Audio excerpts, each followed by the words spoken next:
हाय प्रतीक.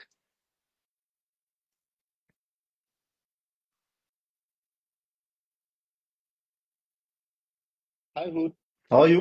Practice कैसे चल रहा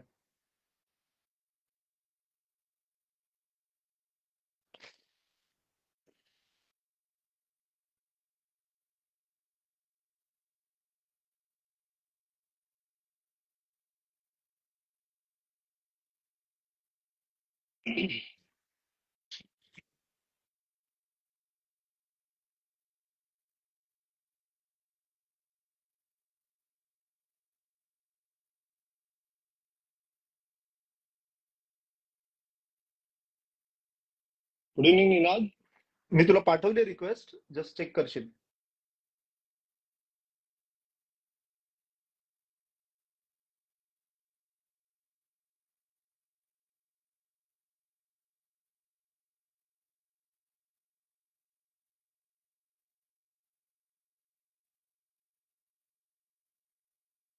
hello, good evening everyone.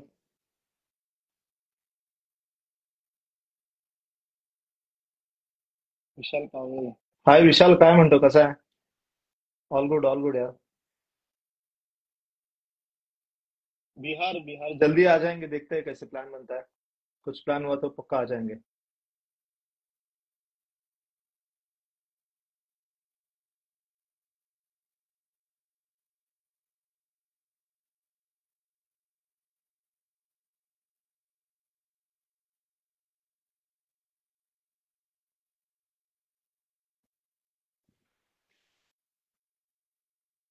Around 6 o'clock चालू हो जाएगा.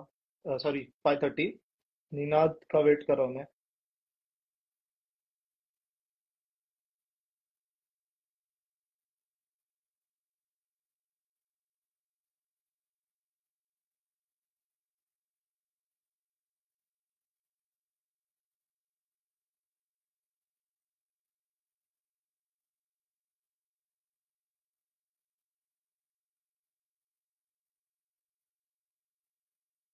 तर आजचं काय? ते पेंटिंग्स आहेत माझ्या. मी लॉकडाऊन मध्ये टाइमपास म्हणून काढल्या होत्या, पण मला असं वाटलं की ते चांगल्या आहेत, एवढ्या चांगल्या नाही आहेत, पण मग त्या फ्रेम करून ठेवल्यात मी.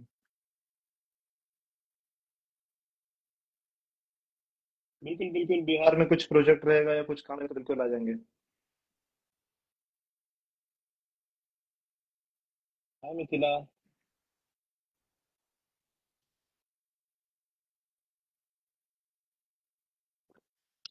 Thank you thank you.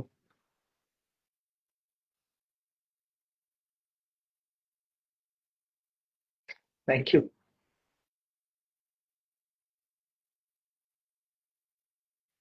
अच्छा, आपका पोस्टर बिहार में लगा हुआ है, oh. Thank you so much.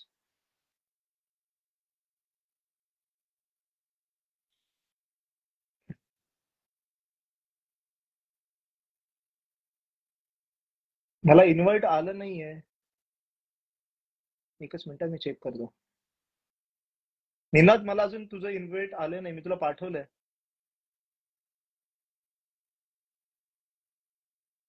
परत एकदा चेक करशील.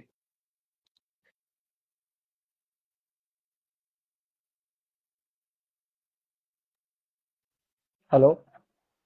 हाय, गुड इव्हनिंग. आवाज येतो दादा? हॅलो. हा निनाद, येतोय येतोय. ओके. तो आपण स्टार्ट करूया. तर सर्वप्रथम तुझं खूप खूप धन्यवाद आणि वेलकम या इंस्टाग्राम लाईव्ह मुलाखतीवरती. Thank you so much. इंटरव्ह्यू चालू करण्याआधी थोडासा संदर्भ देतो आमच्या पेजबद्दल.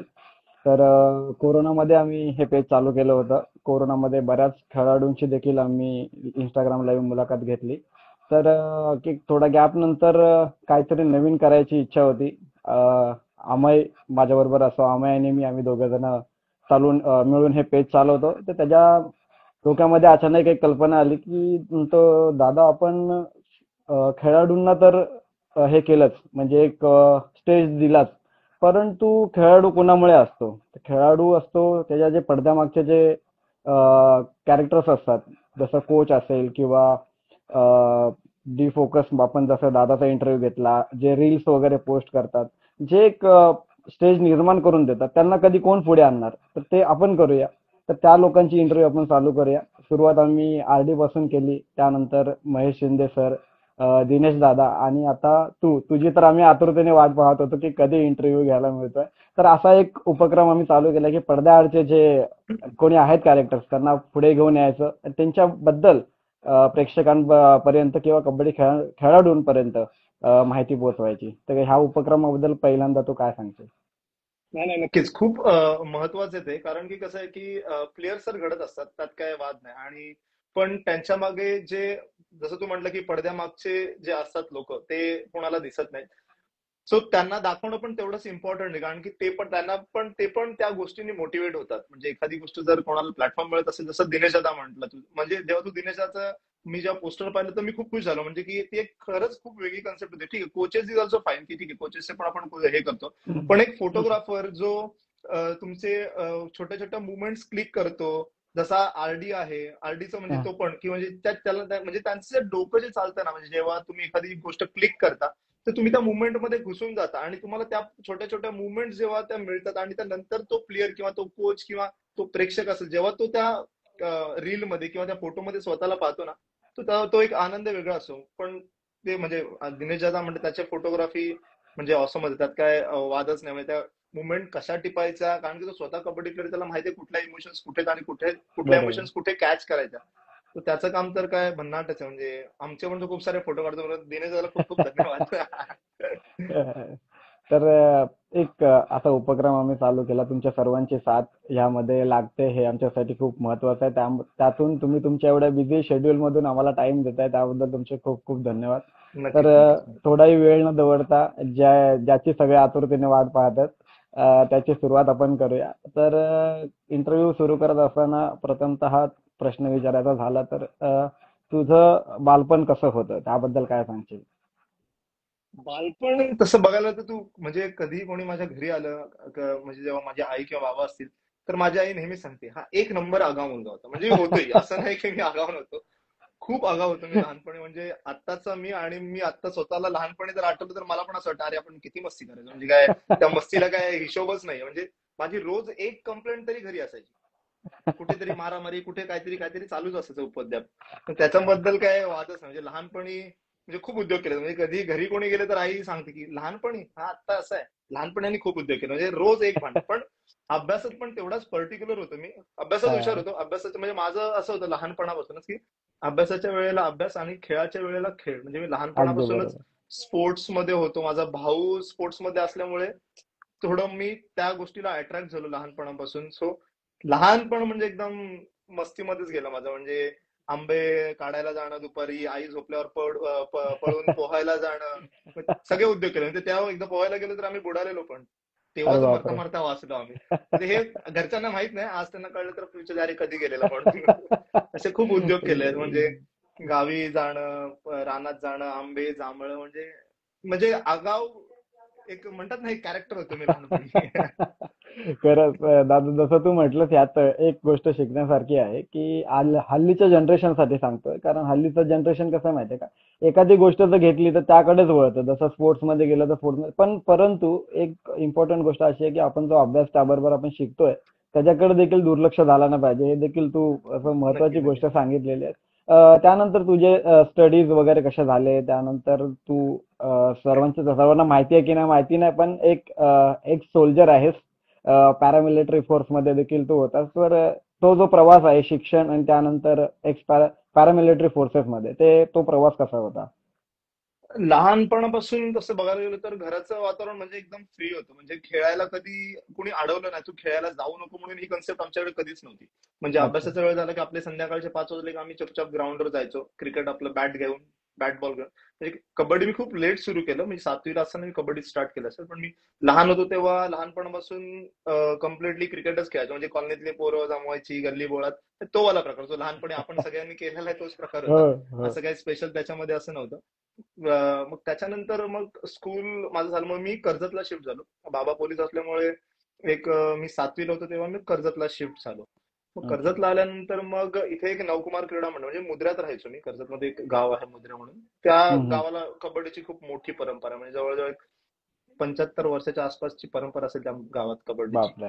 सो मी तिथे कबड्डी शिकलो ऍक्च्युली. त्या गावापासून, म्हणजे तिथून माझी कबड्डीची सुरुवात झाली. माझा भाऊ जायचा, मी पहिले क्रिकेट खेळायचो. मी हम्म. रायगड डिस्ट्रिक्टलाही रिप्रेझेंट केलेलं आहे, महाराष्ट्र वेस्ट झोन साठी पण खेळलेलो आहे. पण हळूहळू तो कबड्डी खेळायचा तर मी फक्त जाऊन तिथे बसायचो कट्ट्यावर, मी काही ऍसेस खेळायचो असं नाही. पण ते हम्म. हळूहळू त्याच्यासोबत रोज जाऊन जाऊन ते एक म्हणतात ना एक अट्रॅक्शन झालं, मग खेळायला हा. सुरुवात केली हळूहळू. मग तिथूनच कबड्डी ऍक्च्युली, म्हणजे माझा कबड्डीचा बेस म्हणजे नवकुमार क्रीडा मंडळ आहे. म्हणजे त्यांचं जेवढा आभार मानू तेवढं कमी. तेवढे सिनियर प्लेयर्स होते तिकडे, त्यांनी खूप शिकवलं. संदीप पाटील असेल, संतोष पाटील असेल, संदीप घरत असेल, महेश लोट असेल, बंडू माने असतील, मंगेश घरत, सुशील बेलोसे, शेखर दिघे, हे सगळे माझ्यासोबत खेळ. म्हणजे ह्या म्हणजे म्हणतात ना तिकडे कोच असं कोणी नव्हतं, कारण ते मंडळात कबड्डी तशीच चालते. आपण तुमच्या सिनियर प्लेयर्सना बघूनच आपण कबड्डी शिकतो, तशीच मी कबड्डी शिकलेलो आहे. अच्छा. त्याच्यानंतर मग हळूहळू हळूहळू 10th पण माझं तिकडेच झालं. 11th-12th पण मी अभिनव मध्येच क्लिअर केलं, अभिनव ज्ञान मंदिरमध्ये. त्याच्यानंतर मग मी इंजिनिअरिंगला ऍडमिशन घेतलं. मग ओके. 4 वर्ष इंजिनिअरिंग मध्ये गेली माझी. मग इंजिनिअरिंगला असताना पण खेळायचो कंटिन्युअसली, कबड्डी क्रिकेट सगळं चालूच होतं. पण इंजिनिअरिंगला गेल्यानंतर पण एक आम्हाला स्पोर्ट्स प्लेयर्स म्हणूनच बघायचे कॉलेजमध्ये. असं म्हणजे इंजिनिअरिंग कधी म्हणजे ड्रॉप नाही लागला किंवा काय म्हणतात ना, देवाच्या कृपेने ते सगळं झालं व्यवस्थित. मस्ती पण तेवढीच करायचो. फर्स्ट इयर खूप इमानदारीत अभ्यास केलाय.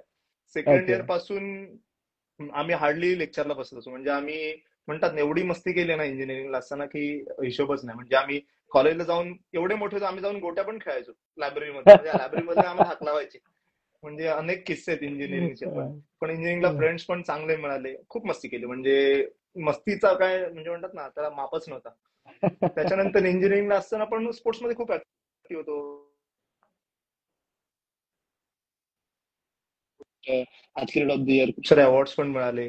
तिकडे हम्म. खूप ऍक्टिव्ह होते ऍक्च्युली. तो माझा एक पीक म्हटला तरी चालेल. तिथून मला थोडंसं ट्रिगर मिळालं, कारण की 12thला असताना मला म्हणजे आम्ही सायन्सला होतो. त्यामुळे सायन्सला असं कोण कन्सिडर नाही करायचं. सायन्समध्ये म्हणजे सगळी अभ्यासू मुलं असं कन्सिडर व्हायचं. पण त्या वर्षी मी जेव्हा 12वीला असताना माझ्या कॉलेजचं म्हणजे अभिनव ज्ञानचं वार्षिक स्नेहसंमेलन होतं. हॅलो. हॅलो, आवाज येतोय? हॅलो. आवाज ब्रेक होतोय थोडा थोडा. हॅलो. हा, आता येतोय, आता येतोय. त्या वर्षी मला बेस्ट प्लेअर ऑफ द इयरचा अवॉर्ड मिळाला. मग मी थोडं स्पोर्ट्समध्ये अजून थोडा इंटरेस्ट घ्यायला लागलो हळूहळू हळूहळू.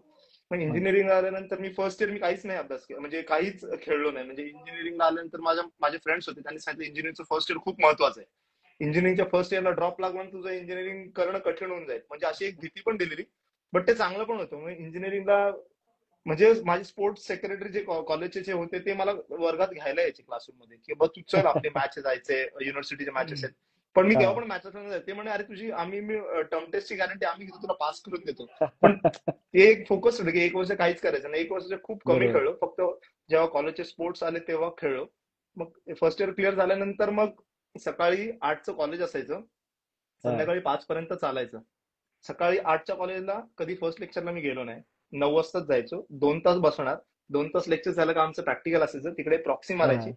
आणि दिवसभर कॉलेजच्या कट्ट्यांवर मित्रांसोबत गप्पा मारणे, कॅन्टीनमध्ये जाऊन खाणं, आणि कॉलेज ज्या टायमिंगला सुटेल त्या टायमिंगला घरी येणं. म्हणजे कॉलेजला गेलो नाही असं कधीच झालं नाही किंवा असं हे नाही. पण तो एक मजेचा पार्ट होता. म्हणजे इंजिनिअरिंग इज लाईक म्हणतात ना एक लाईफ होतं.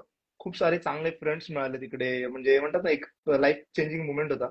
शिकलो. म्हणजे इंजिनिअरिंग पण फर्स्ट क्लासमध्ये क्लिअर झालं. मजा आली. म्हणजे इंजिनिअरिंग करायला पण मजा आली आणि सगळा माहोल पण खूप छान होता तिकडे. म्हणजे लास्ट इयरला असताना तर मला असंच तुला म्हटलं ना, मी मस्तीमध्ये मी खूप हे होतो. तर हा. मेकॅनिकलची आणि आमची ग्राउंडवर काहीतरी फर्स्ट मॅच होती क्रिकेटची. तर आमची अशीच काहीतरी वादावाद झालेली. तर मला रेस्ट्रिकेट करायचं ठरवलं त्यांनी, की ह्याला खेळून नाही द्यायचं म्हणून. बापरे. हा, तर मग तेव्हा स्टुडंट्स काउन्सिलनी मला खूप सपोर्ट केला आणि बाकीच्या डिपार्टमेंटनी पण खूप सांगितलं. डीन म्हटलं की नाही, याला ह्या वर्षी खेळून नाही द्यायचं आपण, की हा. म्हणजे ग्राउंड असं चालू होतं की तुला माहिती ना, कॉलेज असल्यावर ते एक पॅशन असतं आम्हाला जिंकायचंय किंवा काय. तर ते हम्म. थोडा वादावाद झाली. मग त्याने म्हटलं की ह्याला खेळून नाही द्यायचं, रेस्ट्रिकेट केलेलं मला. मग नंतर अख्ख्याच कॉलेजचे स्पोर्ट्स थांबलेले की मॅच होत नाहीत म्हणून. मग बाकीच्या डिपार्टमेंटने पण खूप सपोर्ट केला. मग खेळलो आणि त्या वर्षी आम्ही शिल्ड जिंकलो. म्हणजे आम्ही खूप वर्षानंतर जी शिल्ड असते हा. चॅम्पियनशिप ज्याला म्हणतो. ती चॅम्पियनशिप मला वाटतं इन्स्ट्रुमेंटेशन कंट्रोल सिस्टम माझं डिपार्टमेंट 20 वर्षानंतर जिंकलं असेल. बापरे. सो हा, तर ती म्हणजे आम्ही जिंकलो म्हणून आमच्या डिपार्टमेंटनी पूजा सत्यनारायणाची घातलेली. हा, म्हणजे तेवढं पॅशनेट होतं, कॉलेजला असताना मजा यायची. मग त्याच्यानंतरच खूप वर्षानंतर मला वाटतं 2 वर्षापूर्वी कॉलेजला मला ऍज अ चीफ गेस्ट बोलवलेलं, आणि तेच कॉलेज अच्छा. जे मला रेस्ट्रिक्ट करत होते, तेच कॉलेज, त्याच सरांनी मला इन्व्हाइट केलेलं. तेव्हा ते मला अच्छा. म्हटले, अरे आणि अनिकेत असं जसं तुला रेस्ट्रिकेट करत होता, म्हणजे सॉरी असं बोलले ते, पण ते मला खूप असं हे वाटलं. म्हटलं सर सॉरी नका बोलू, तुम्ही आम्हाला प्रॉपर गाईड केलं, तुम्ही आम्हाला तिथे शिस्तीत ठेवण्याचा प्रयत्न केला म्हणून आम्ही हा. आजपर्यंत इथपर्यंत आलोय. अदरवाईज आम्ही बरोबर. कुठेतरी भरगडलो असतो ना. सो त्या गोष्टी खूप इम्पॉर्टंट. पण म्हणतात ना, कॉलेजमधनं आम्ही अशा प्रकारे बाहेर पडलो होतो की आणि नंतर परत तेच आपल्याला त्या तिकडे इन्व्हाइट करतात, ही खूप मोठी गोष्ट आहे. आणि त्यांनी पण खूप खरं. मान सन्मान दिला. त्यामुळे केजीसी म्हणतात ना, एक माझा बेस होता तसं बघायला गेलं तर. मग तिथे खूप शिकायला मिळाल्या गोष्टी. चांगले तर मित्र, चांगले म्हणतात ना, आज तुम्हाला प्रोफेसर्स चांगले मिळाले, खूप गोष्टी शिकायला मिळाल्या. मजा होती. तर पण इंजिनिअरिंग लाईफ पण. खूप मजेदार किस्से आता तू सांगितलंस की कॉलेजमध्ये असताना मस्ती, त्याबरोबर स्पोर्ट्स आणि क्रिकेटचं आम्ही पाहत असतो तुझ्या स्टोरीज किंवा पोस्ट. कबड्डी सोबत तू क्रिकेट देखील तुला तेवढंच आवडतं आणि क्रिकेटमध्ये देखील तेवढंच रस आहे तुला. नाही ना, तर मला एवढं. म्हणजे मला क्रिकेट म्हणजे आता टेस्ट क्रिकेट पण चालू आहे ना. मी सकाळी म्हणजे स्पोर्ट्स मध्ये खूप ऍक्टिव्ह, म्हणजे मला खूप आवडतं स्पोर्ट्स, म्हणजे खूप पॅशनेट आहे मी स्पोर्ट्ससाठी. म्हणजे हा. टेस्ट क्रिकेटच्या पण मॅचेस असतात ऑस्ट्रेलिया, जेव्हा मॅचेस चालू 4:30-5 वाजता मॅच चालू, मी अलार्म लावून सकाळी 4:30-5 ला उठून त्या मॅचेस बघतो. मला आवडतं. म्हणजे कुठले म्हणजे त्याचा ऑलिम्पिक्सचे इव्हेंट असेल किंवा कुठले इव्हेंट असेल, तर आपल्या प्लेयरचं जेव्हा इव्हेंट असेल तर मी आवर्जून ते जागून बघतो म्हणजे. खरंच एक आवड जी असते ती अशी लहानपणापासून असायला लागते आणि तेवढा इंटरेस्ट पण असायला लागतो आपल्यामध्ये की आपण एखादी गोष्ट तेवढ्या इंटरेस्टने करावी. तर मजेदार गोष्टी तू सांगितल्यास तुझ्याबद्दल ह्या आपल्या इंटरव्ह्यू मध्ये. तर त्यानंतर इंजिनिअरिंग नंतर पॅरामिलिटरी फोर्स बद्दल मी तुला विचारलं होतं. तर त्यामध्ये जाण्याचं कसं काय संधी आली किंवा त्याबद्दल विचार कसा काय केला तू? इंजिनिअरिंग झाल्यानंतर माझा एक मित्र होता. मित्र म्हणजे माझ्या भावासारखाच होता. आम्ही इंजिनिअरिंगला सोबतच होतो 4 वर्ष. म्हणजे माझ्यापेक्षा तो 2 बॅच सिनियर होता. तर तो हम्म. सिव्हिल सर्व्हिसेसचं प्रिपरेशन करत होता. सो त्यांनी आम्हाला सिव्हिल सर्व्हिसच्या प्रिपरेशनच्या साईडला म्हणजे थोडंफार हे केलं की तुम्ही पण प्रिपरेशन करू शकता, किंवा त्याच्यामुळे आम्ही थोडा इन्फ्लुएन्स झाला आणि सिव्हिल सर्व्हिसेसचं प्रिपरेशन चालू करतो. मग 1-1.5 वर्ष मी पुण्यातच होतो, अभ्यास करत होतो. हम्म. मग हम्म. तेव्हाच तिथे अभ्यास करतानाच मग 2-3 एक्झाम क्लिअर झाल्या माझ्या एका वर्षातच. मी एक ओरिएंटल इन्शुरन्सची एक्झाम क्लिअर केलेली, स्टेट पीएसआय ची पण एक्झाम क्लिअर केली होती. आणि त्याच्यानंतर ही एक सीआयसी जी पॅरामिलिटरीची एक्झाम होती, तीही मी क्लिअर केलेली तेव्हाच. सो मग पहिले मी 6 महिने काम केलं. म्हणजे एक्झाम क्लिअर झाल्यानंतर मी ओरिएंटल इन्शुरन्स मध्ये मुलुंडला होतो. तर मुलुंडला मी एक 6 महिने काम केलं. हम्म. त्याच्यानंतर मला पॅरामिलिटरीचा कॉल आला आणि मग मी तिकडे शिफ्ट झालो. सो पॅरामिलिटरी मध्ये जायचा माझा पहिला हेतू हाच होता की मला सर्व्हिस म्हणजे त्यांच्या डिपार्टमेंटच्या ज्या टीम्स असतात तिकडे स्पोर्ट्समध्ये रिप्रेझेंट करायला मिळेल. That was my aim. तिकडे जाऊन ओके. म्हणजे तसा एक रस्ता आपण शोधूयात की आपल्याला अजून जर वरती जायचंय तर हा एक रस्ता असू शकतो असं. So exam clear exactly. केलं. एक्झाम्स होता हा. मी म्हणजे स्पोर्ट्स कोट्यातून तर नव्हतो भरती झालो, त्यामुळे ते मला थोडं डिफिकल्ट गेलं नंतर स्पोर्ट्समध्ये घुसणं. एक्झाम थ्रू गेलेलो होतो, त्याच्यामुळे मग एक्झाम झाल्यानंतर ट्रेनिंग होती चेन्नईला 1 वर्ष ट्रेनिंग सेंटरमध्ये गेलो.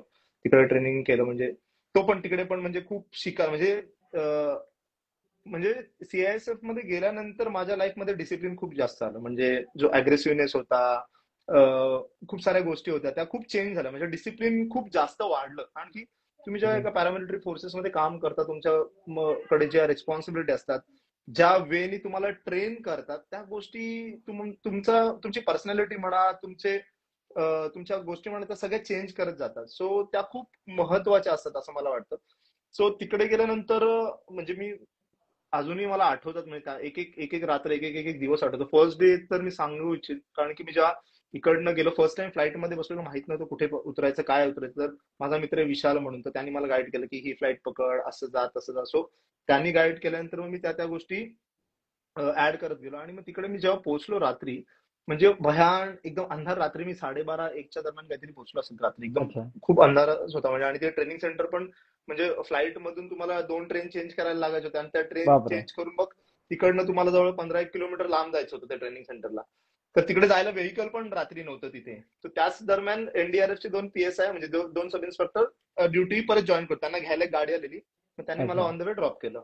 नाही तर जायला ओके. काय रस्ता म्हणजे हेच नव्हतं तिथे, मला रात्रभर थांबायला लागलं. पण देवाच्या नशिबाने म्हणा की मला तिकडे गाडी मिळाली. मग आतमध्ये गेलो, सगळं चेकिंग बिकिंग झालं, सामान विमान गेलो. तर म्हणजे पहिल्या दिवसाचा किस्सा अजूनही आठवतो. पहिल्या दिवशी गेलो आणि मला आवाज दिला की कब आया करके. मैं बोला सर अभी आया करके. तो बोला खाना खा लो. बोला ठीक आहे सर. तर मी हम्म. माझी प्लेट घेतली आणि जेवायला गेलो. तर जेवायला भात होता. मे बी ते जेवण संपलं असेल, मी लेट गेलेलो भरपूर त्याच्यामुळे. हा. दुधी असतं, दुधीची भाजी, भाजी इन द सेन्स जस्ट पाण्यामध्ये किंवा ह्याच्यामध्ये एक रस्सा टाईप केलेलं, आणि ते मी खात होतो. आणि पहिलाच घास खाताच माझ्या डोळ्यातनं पाणी यायला लागलं की कुठे आलो आता.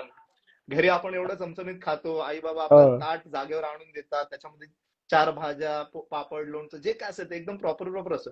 तर तुम्ही जसं बाहेर पडताना तुम्हाला सगळ्या गोष्टींची किंमत एक्झॅक्टली. कळत जाते की तुम्ही एक्झॅक्टली. किती ऐशोआरामात जगलायत, आणि तुम्ही बाहेर आल्यावर तुम्हाला किती ऍडजस्टमेंट करायला लागतात. सो इथून लाईफ खूप चेंज झाली. म्हणजे तो दिवस असा होता की एकतर मी परत घरी आलो असतो, नाहीतर तिथे राहिलो असतो. तर परत घरी आलो असतो तर मे बी मी आयुष्यात काही करू शकलो असतो का नाही, गॉड नोस. पण जेव्हा मी ह्याच्यामध्ये आलो, पॅरामिलिटरी त्या कंटिन्यू केलं बऱ्याच, मध्ये एक आठवडाभर बऱ्यापैकी तुम्हाला एक थोडं हॅमर करतात की जर कोणामध्ये तेवढे पेशन्स नसतील तर तुम्हाला ते हे करणार, म्हणजे तुम्ही बस बरोबर आहे. जाऊ शकता. पण एकदा तुमचं बरोबर. डॉक्युमेंटेशन झाल्यावर तुम्हाला मग सोडता येत नाही तुम्हाला डिपार्टमेंट. तर मग त्याच्यानंतर मग कंटिन्यू केलं 1 वर्ष. खूप चांगली ट्रेनिंग केली. माझ्या बॅचचा मी परेड कमांडर पण होतो. म्हणजे ती बॅचची जी 400 जी बॅच होती ती मी लीड पण केलेली परेड मध्ये, आमची पासिंग आउट परेड होती ते. So it okay. Was fun. म्हणजे तिकडे खूप शिकायला मिळालं. म्हणजे कारण की तुम्ही ऑलरेडी 450ची बॅच होती, त्याच्यामध्ये आम्ही 4 जण महाराष्ट्राचे होतो. अच्छा. आणि ते पण वेगवेगळ्या कंपनीत होतो, असं नाही की एकाच कंपनीत. म्हणजे माझ्या कंपनीत तर मी एकटाच होतो. हम्म. असे एक ई कंपनीमध्ये होता, एक सी कंपनी, असे 4 कंपनीमध्ये आम्ही 4-5 जण होतो बस. सो तुम्हाला ते ऍडजस्ट करणं, पूर्ण भारतातले तिथले तिथे बाकी कॅडेट्स असतात त्यांच्याबरोबर ऍडजस्ट करणं, त्यांच्याबरोबर जुळवून घेणं. सो हा. खूप मजा होती. म्हणजे फन पार्ट होता. म्हणजे त्याच्यात एक म्हणतात ना, एक मजा आली. म्हणजे तो एक लाईफ टाईम चेंजिंग मुवमेंट होता.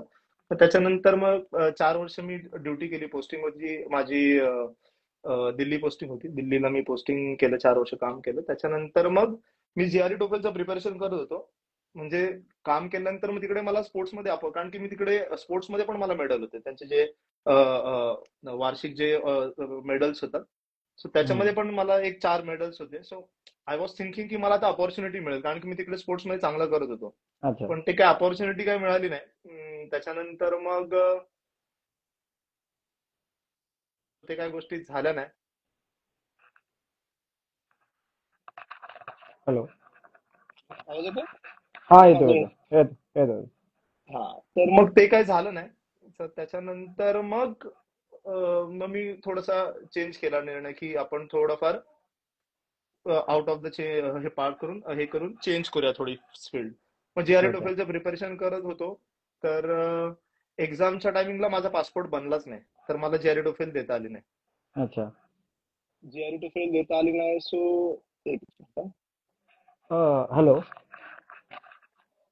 दादा, येते का? एक एक एक हा, मी तुला तेच सांगणार होतो, कमेंट्स ऑफ करायसाठी. थँक्यू. ओके. जीआरई टोफेलचं प्रिपरेशन तर काय करता नाही आलं मला. म्हणजे एक्झाम देताना आली. तो मग एक्झाम देताना आली तर मग मी, माझा एक मित्र आहे, एक सुधीर काळे म्हणून. तो मला अच्छा. म्हटला की अरे, सिम्बॉयसिसला त्यांनी आता जस्ट हे चालू केलंय की एबीए चालू केलाय स्पोर्ट्स मॅनेजमेंट मध्ये, तू ट्राय कर. कारण की त्याला माहिती होतं की मी स्पोर्ट्स मध्ये खूप इंटरेस्टेड असतो म्हणून. अच्छा. सर तेव्हा मग मी ती एक्झाम दिली, स्नॅप एमबीए ची. आणि मग तिथं माझं सिलेक्शन झालं. आणि मग त्याच्यानंतर मग मी 2 वर्ष तिथे काम केलं. म्हणजे 2 वर्ष माझं एमबीए कम्प्लीट केलं. आणि फर्स्ट इयर झाल्यानंतरच मला इंटर्नशिप लागलेली अच्छा. बँगलोरला.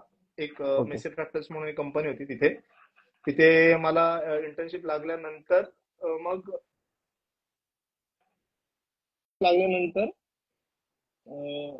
पुणेरी पलटणचा एक प्रोजेक्ट होता. म्हणजे त्यांच्याकडे अच्छा. काम करायचं पुणेरी पलटणमध्ये. सो पुणेरी पलटणमध्ये मग काम करायची अपॉर्च्युनिटी मिळाली सीझन 6 ला as a team analyst. So मग तिकडनं मग पूर्ण मग कबड्डीकडे वळलो. सो तो एक अच्छा. कबड्डीकडे येण्याचा टर्निंग पॉईंट होता. मग जेव्हा एमबीए करत असतानाच म्हणजे खूप साऱ्या तुम्हाला स्टडीज असतात जेव्हा तुम्ही हे करता तेव्हा, की हम्म. अकॅडमीज कशा चालतात, की प्लेअर डेव्हलपमेंट कसं असतं, स्काउटिंग कसं चालतं, तुमच्या गोष्टी कशा चालतात. सो मग ह्या सगळ्या गोष्टी केल्यानंतर मग एक 2 वर्ष मी काम केलं. मग सीझन 7 ला मला परत बंगाल वॉरियर्स मध्ये काम करायला मिळालं त्यांच्या हा. ऑप्शनसाठी. मग तिथे एक सीझन काम केलं मी. मग त्याच्यानंतर मग मी जॉबलेस होतो. म्हणजे तेव्हा काही जॉब ऍज सच कुठे नव्हता. माझे फ्रेंड्स आहेत पुण्याला, मग त्यांच्यासोबत त्यांचा एक स्टार्टअप होता, तिथे थोडा दिवस काम केलं. पण फायनान्शियल स्टेबिलिटी बिलकुल पण नव्हती. मग खूपच जास्त हे किऑस झालेला, की काय करायचं आणि काय नाही. मग त्याच्यानंतर मग पुण्याला एक इंट्रा सप्लिमेंट म्हणून एक कंपनी आहे, तर त्यांचा ओके. इंटरव्ह्यू द्या, ऍटलीस्ट काहीतरी आपल्याला एक फायनान्शियल स्टेबिलिटी, 4 पैसे मिळतील आणि आपण काहीतरी आपलं चालू ठेवू शकतो असं. बरोबर. तर मग तिथे काम केलं असेल मी जवळ एक 6 एक महिने. पण तिकडे पण काम होत होतं, पण ते एक सॅटिस्फॅक्शन नव्हतं, की अरे आपण काय करतोय, आपण अजून काहीतरी करू बरं. शकतो. म्हणजे जेवढी मेहनत आपण करतोय तेवढ्या मेहनतीमध्ये आपण अजून काहीतरी एक्स्ट्रा करू शकतो किंवा काय. बरं. बरोबर. तर मग पण एमबीए ला असताना माझ्या डोक्यामध्ये होतं, की आपण, कारण की क्रिकेटमध्ये खूप प्रोफेशनलिझम आहे, बरोबर आहे. अकॅडमीज आहेत किंवा तुमच्या ट्रेनिंग पॅटर्न्स आहेत वेगवेगळे, स्किल डेव्हलपमेंटचे कशी काम होतात ती सगळी गोष्ट. पण कबड्डीमध्ये आजच असं काही नाही. मुलं संध्याकाळी येतात, जर मंडळाचं कबड्डी तर असंच जातं, मुलं संध्याकाळी हो. येतात, प्रॅक्टिस करतात, घरी निघून जातात. मग त्याच्यामध्ये एक बरोबर. डेव्हलपमेंटचा असं काय एक रूट नाहीये. सो माझ्या ते डोक्यात होतं, की आपण काहीतरी वेगळं करू शकतो आणि काहीतरी वेगळ्या गोष्टी त्याच्यामध्ये आणू शकतो. सो मग थोडाफार अभ्यास केला त्याच्यावर, की अकॅडमी एखादी जर बनवायची असेल तर मग काय करायला हम्म. पाहिजे काय नाही. सर्वप्रथम सगळ्यात इम्पॉर्टंट आहे, की तुमच्या कोणत्या कशा गोष्टींवर काम करायला पाहिजे आणि कसं काम करायला पाहिजे. तो एक सायंटिफिक आणि टेक्निकल रूट असायला पाहिजे. सो मग बरोबर. त्याच्यानंतर मग सगळं प्लॅन झालं, अकॅडमीचं नाव ठरलं, खूप सारी नावं ठरलेली काय काय करायचं. त्याच्यानंतर मग मिडलाईन हे पटकन डोक्यात आलं. 7-8 नावं लिहून ठेवली होती. तर मग ते मिडलाईन एक कन्सेप्ट डोक्यात होती. तर मिडलाईन का, तर मग कबड्डीची हिस्ट्री जेव्हा वाचली तेव्हा कळलं, की जेव्हा पहिल्यांदा कबड्डी स्टार्ट केली तेव्हा एकच लाईन होती, एका लाईनवरच हा. कबड्डी खेळली जायची. सो बरोबर. That was the mid line. So मग त्याच्यानंतर मग ते नाव मी फिक्स केलं, की हा म्हटलं हे जरा आपल्या जो गोल आहे त्याला साजेसा आहे. सो मग ती एक लाईन मिड लाईनला घेऊन मग हे केली. मग माझा एक मित्र आहे अमित कांबळे, मग त्याला म्हटलं अरे तू काहीतरी लोगो डिझाईन कर. तो आर्टिस्ट आहे, सो इंजिनियर आहे तो पण. पण तो इंजिनिअरिंग पण त्याने हार्डली थोडे दिवस काम केलं, पण he is an artist. So तो कम्प्लिटली ह्या आर्ट फील्ड मध्येच काम करतो आणि त्याचा भाऊ. हम्म. तर मग त्याला सांगितलं एक लोगो डिझाईन कर. मग त्याने एक छान लोगो डिझाईन केला. मग तो हातात जो लोगो डिझाईन केला तो अमितने केलेला आहे. अच्छा. सो त्याच्यानंतर मग हे चालू केलं असं. तर तसं तू सांगितलंस होता मिडलाईनच्या बद्दल, तर मी पुढचा प्रश्न विचारणारच होतो, त्याबद्दलच तिकडेच येणार होतो, पण तू सांगितलं.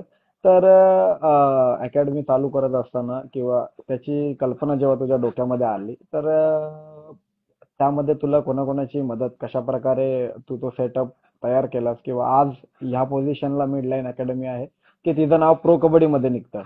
तर तो एक सपोर्ट जो आहे तुला बॅकएंड मध्ये, तो कोणाकोणाचा होता आणि तिथून जो प्रवास सुरू झाला तो कशा प्रकारे प्रवास सुरू झाला, मुलं कशा प्रकारे यायला लागलीत आणि त्यातून झिरो पासून ते हिरो झाले बरेच प्लेयर आम्ही पाहिले, की मिडलाईन मधून प्रो कबड्डी मध्ये जे खेळले, तर ते एकूणच त्याबद्दल काय सांगशील?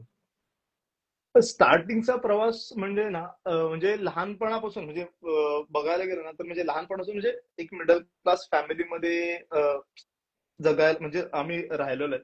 त्यामुळे आजच कुठलाही ग्लोरीफाईंग गोष्टी नव्हत्या आमच्याकडे किंवा काय नाही. म्हणजे ज्या गोष्टी नॉर्मल असतात तसे तसेच चालू होत्या. म्हणजे इंजिनिअरिंगची फी भरायला माझ्याकडे पैसे पण नसायचे. तर आई दरवर्षी तिचे दागिने गहाण ठेवायची. मग ते बाबा थोडे थोडे करून ते हे करायचे. तशी माझी फी भरली जाते, कारण की आम्ही तिघं पण शिकत होतो ना. तर बाबांवर पण तेवढंच प्रेशर होतं, की एवढ्या तिघांचं शिक्षण, भाऊ पण शिकत होता, मी पण शिकत होतो आणि ताई पण शिकत होती.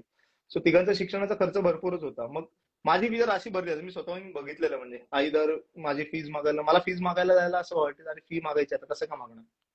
पण ऑप्शन पण नव्हता. सो आई दागिने गहाण ठेवायची. त्याच्यानंतर मग ते फीज भरले जायचे आणि त्याच्यानंतर मग माझी एक एक सेमिस्टर, एक एक इयर असं असं चालत जायचं. सो त्या गोष्टी म्हणजे म्हणतात ना, माणसाला मी ते सांगेन, की तुम्ही किती मोठे व्हा, तुम्ही किती काही करा, तुम्ही तुमच्या रूट्सला विसरू नका, तुम्ही कुठून आलात त्या खरी गोष्टी गोष्ट. विसरू नका.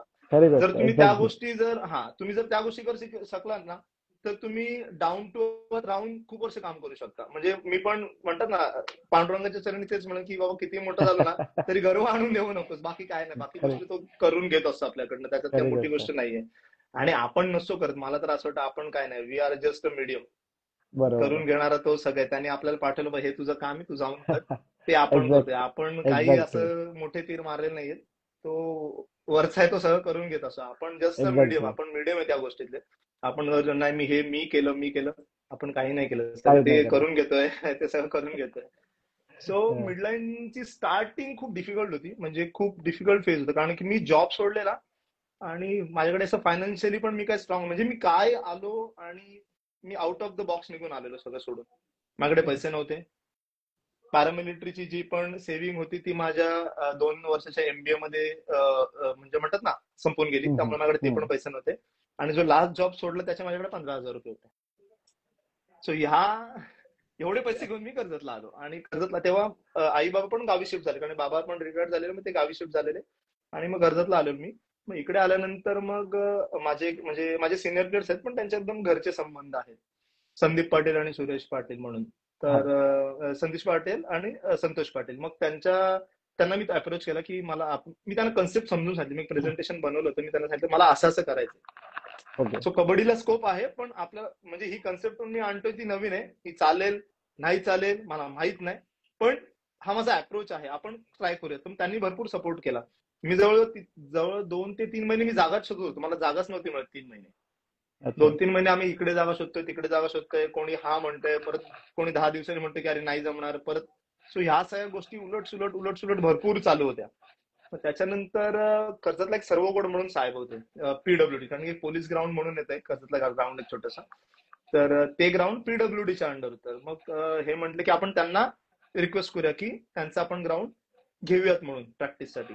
अच्छा. सो त्यांच्याकडे गेलो, तर मग त्यांना सांगितली कन्सेप्ट समजून की सर असं असं करण्याचा विचार आहे आणि आपण इकडे प्युअरली अकॅडमी बेसिस स्पोर्ट्स डेव्हलपमेंटच करणार आहे, असं काय ते बाकीच्या गोष्टींचं असं काही हे नाहीये.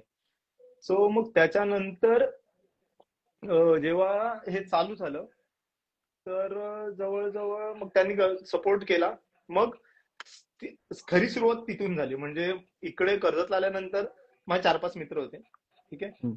एक होता अमित, जो आर्टिस्ट आहे, अमित कांबळे म्हणून, तो, सुमित बैलमारे, विशाल राणे, हे तिघं माझ्या पाठीशी होते, म्हणजे की तू कर, होऊन जाईल काय ते. पण पैसे विषय काही नव्हते तेव्हा, म्हणजे ह्यांनी थोडी थोडी मदत केली.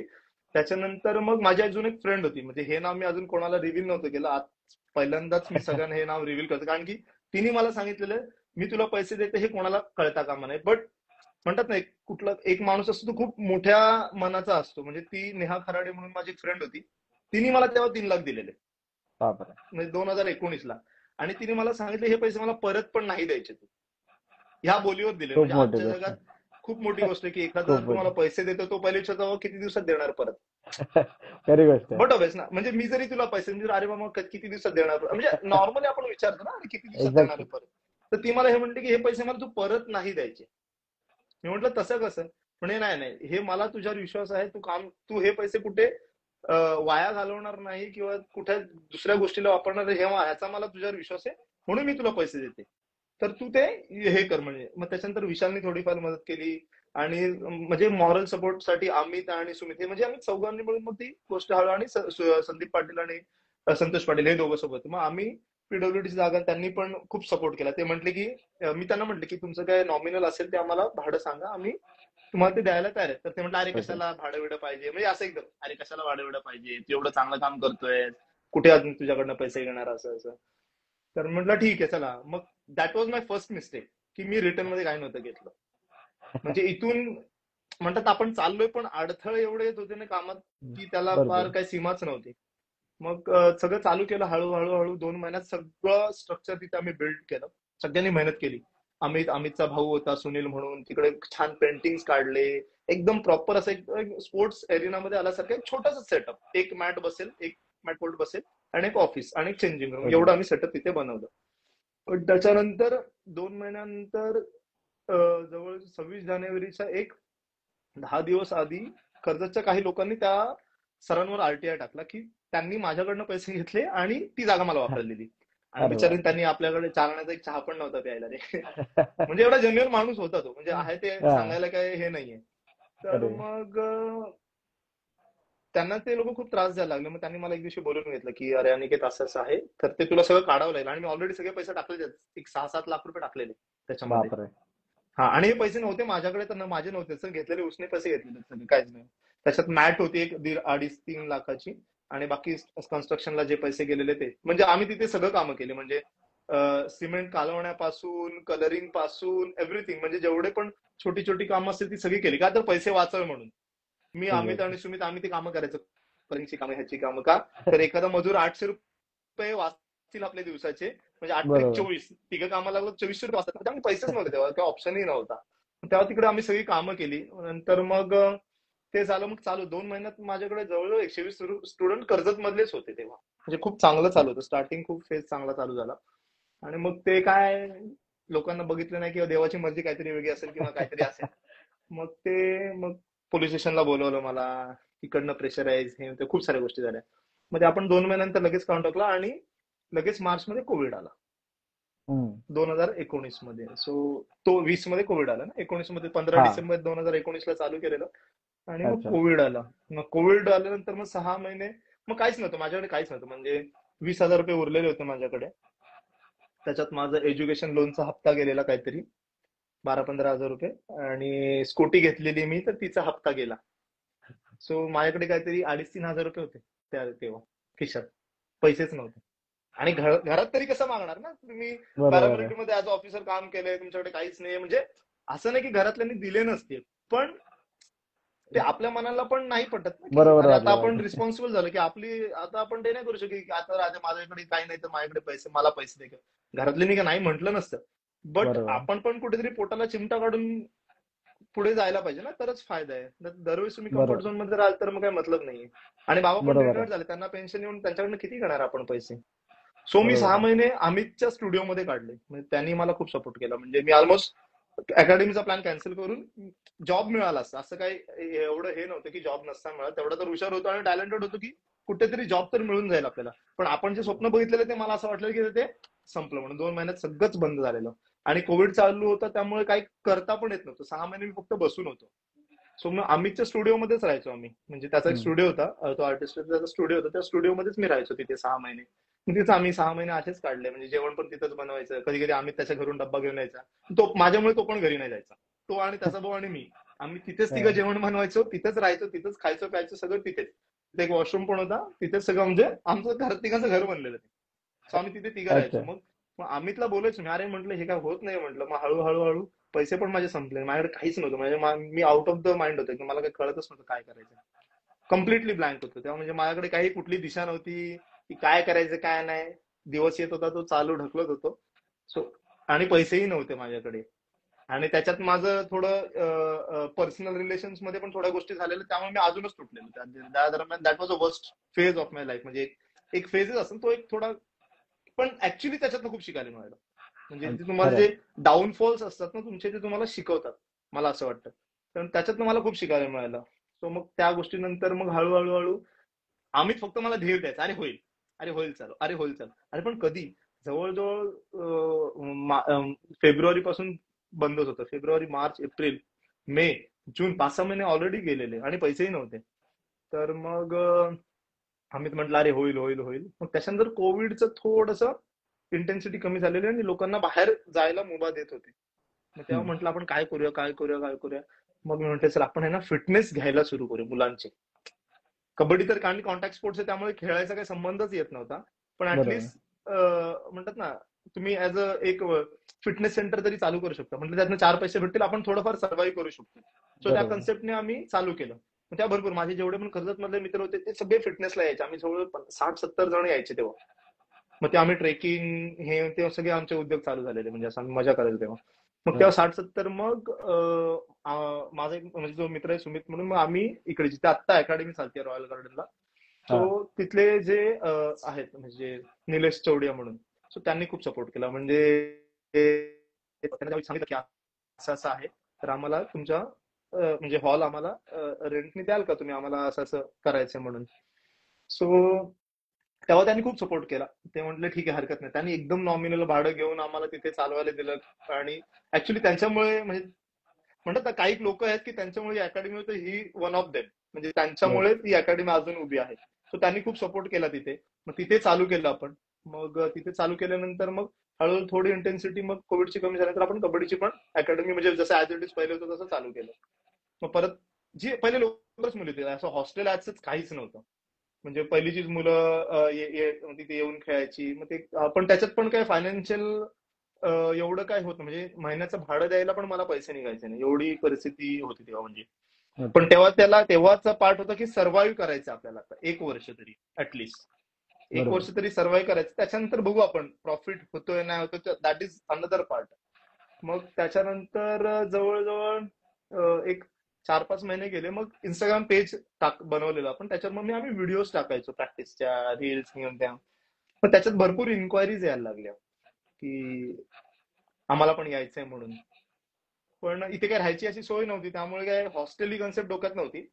पण मग माझा एक मित्र आहे, त्यांनी मला फोन केला, अरे म्हणे माझ्या भाच्याला तुझ्याकडे पाठवायचंय, तर तू त्याला तुझ्याकडे घेशील का? अरे म्हटलं इथं राहण्याची तर काही सोय नाहीये म्हटलं, तर कसं काय हम्म. करणार? तर म्हणे मग त्याच्यानंतर मी फ्लॅट घेतला. थोडंफार झालं मी इकडे एक फ्लॅटवर शिफ्ट झालो, आम्हीच्या इकडचं म्हणजे झाल्यानंतर मग थोडंफार इकडे एक फ्लॅट घेऊन मग मी इकडे शिफ्ट झालो आणि तिथे राहायला लागलो.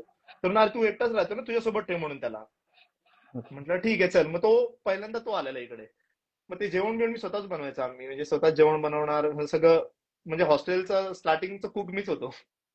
सगळं बघायचं ते ते करायचं. हा मग आम्ही दुपारी संध्याकाळचं पण जेवण बनवायचो. सकाळी ब्रेकफास्ट केला, दुपारीच भरपूर जेवण बनवून ठेवायचं. मग दुपारी पण तेच खायचं, रात्री पण ठेवा खिचडी किंवा काय असं बेसिक बेसिक गोष्टी आपण तेव्हा बनवायचो. अच्छा. आणि मग त्याच्यानंतर अजून मग इन्क्वायरीज यायला लागल्या. म्हटलं काय काय काय काय करायचं. तर मग नगरवरनं मुलं आले, म्हणजे त्यांच्या फोन यायचे कंटिन्युअसली. आता जे सागर आहे, अभि पवार आहे सागर, त्याच्यानंतर लोकेश आडे, पवन आडे, ही माझी पहिलीची बॅच. त्याच्यानंतर गौरव मोटकर म्हणून एक मुलगा होता. ही एक 5-6 जण तेव्हा फर्स्ट टाइम आलेली की आम्हाला यायचं यायचं यायचं. तर मग मी कॅल्क्युलेशन, ऍक्च्युली ते सगळं कॅल्क्युलेशन चालू होतं तेव्हा, की चला ह्यांच्याकडनं 6,000 जर आपण फी घेतली, कारण तेव्हा इकडनं किती 10-20 हजार पण येत नव्हते मला. म्हटली अच्छा. 6 जण जर मुलं आली इकडे, तर प्रॉपर मी कॅल्क्युलेशन चालवतो तेव्हा. 6 जण आली तर 6 जणांचे एक 36,000 रुपये आपल्याला मिळतील. बरोबर. रूमचं रेंट एक काहीतरी जाईल, एक 5-10 हजार रुपये. ठीक आहे. त्याच्यानंतर काकू एक इकडच्या काकू होत्या, त्यांना म्हटलं तुम्ही जेवण बनवाल का, 5-6 जण आहेत मुलं. मग त्या म्हटलं ठीक आहे. मग त्या जेवण बनवायला, त्यांना एक 5,000-6,000 काहीतरी द्यायचो मी.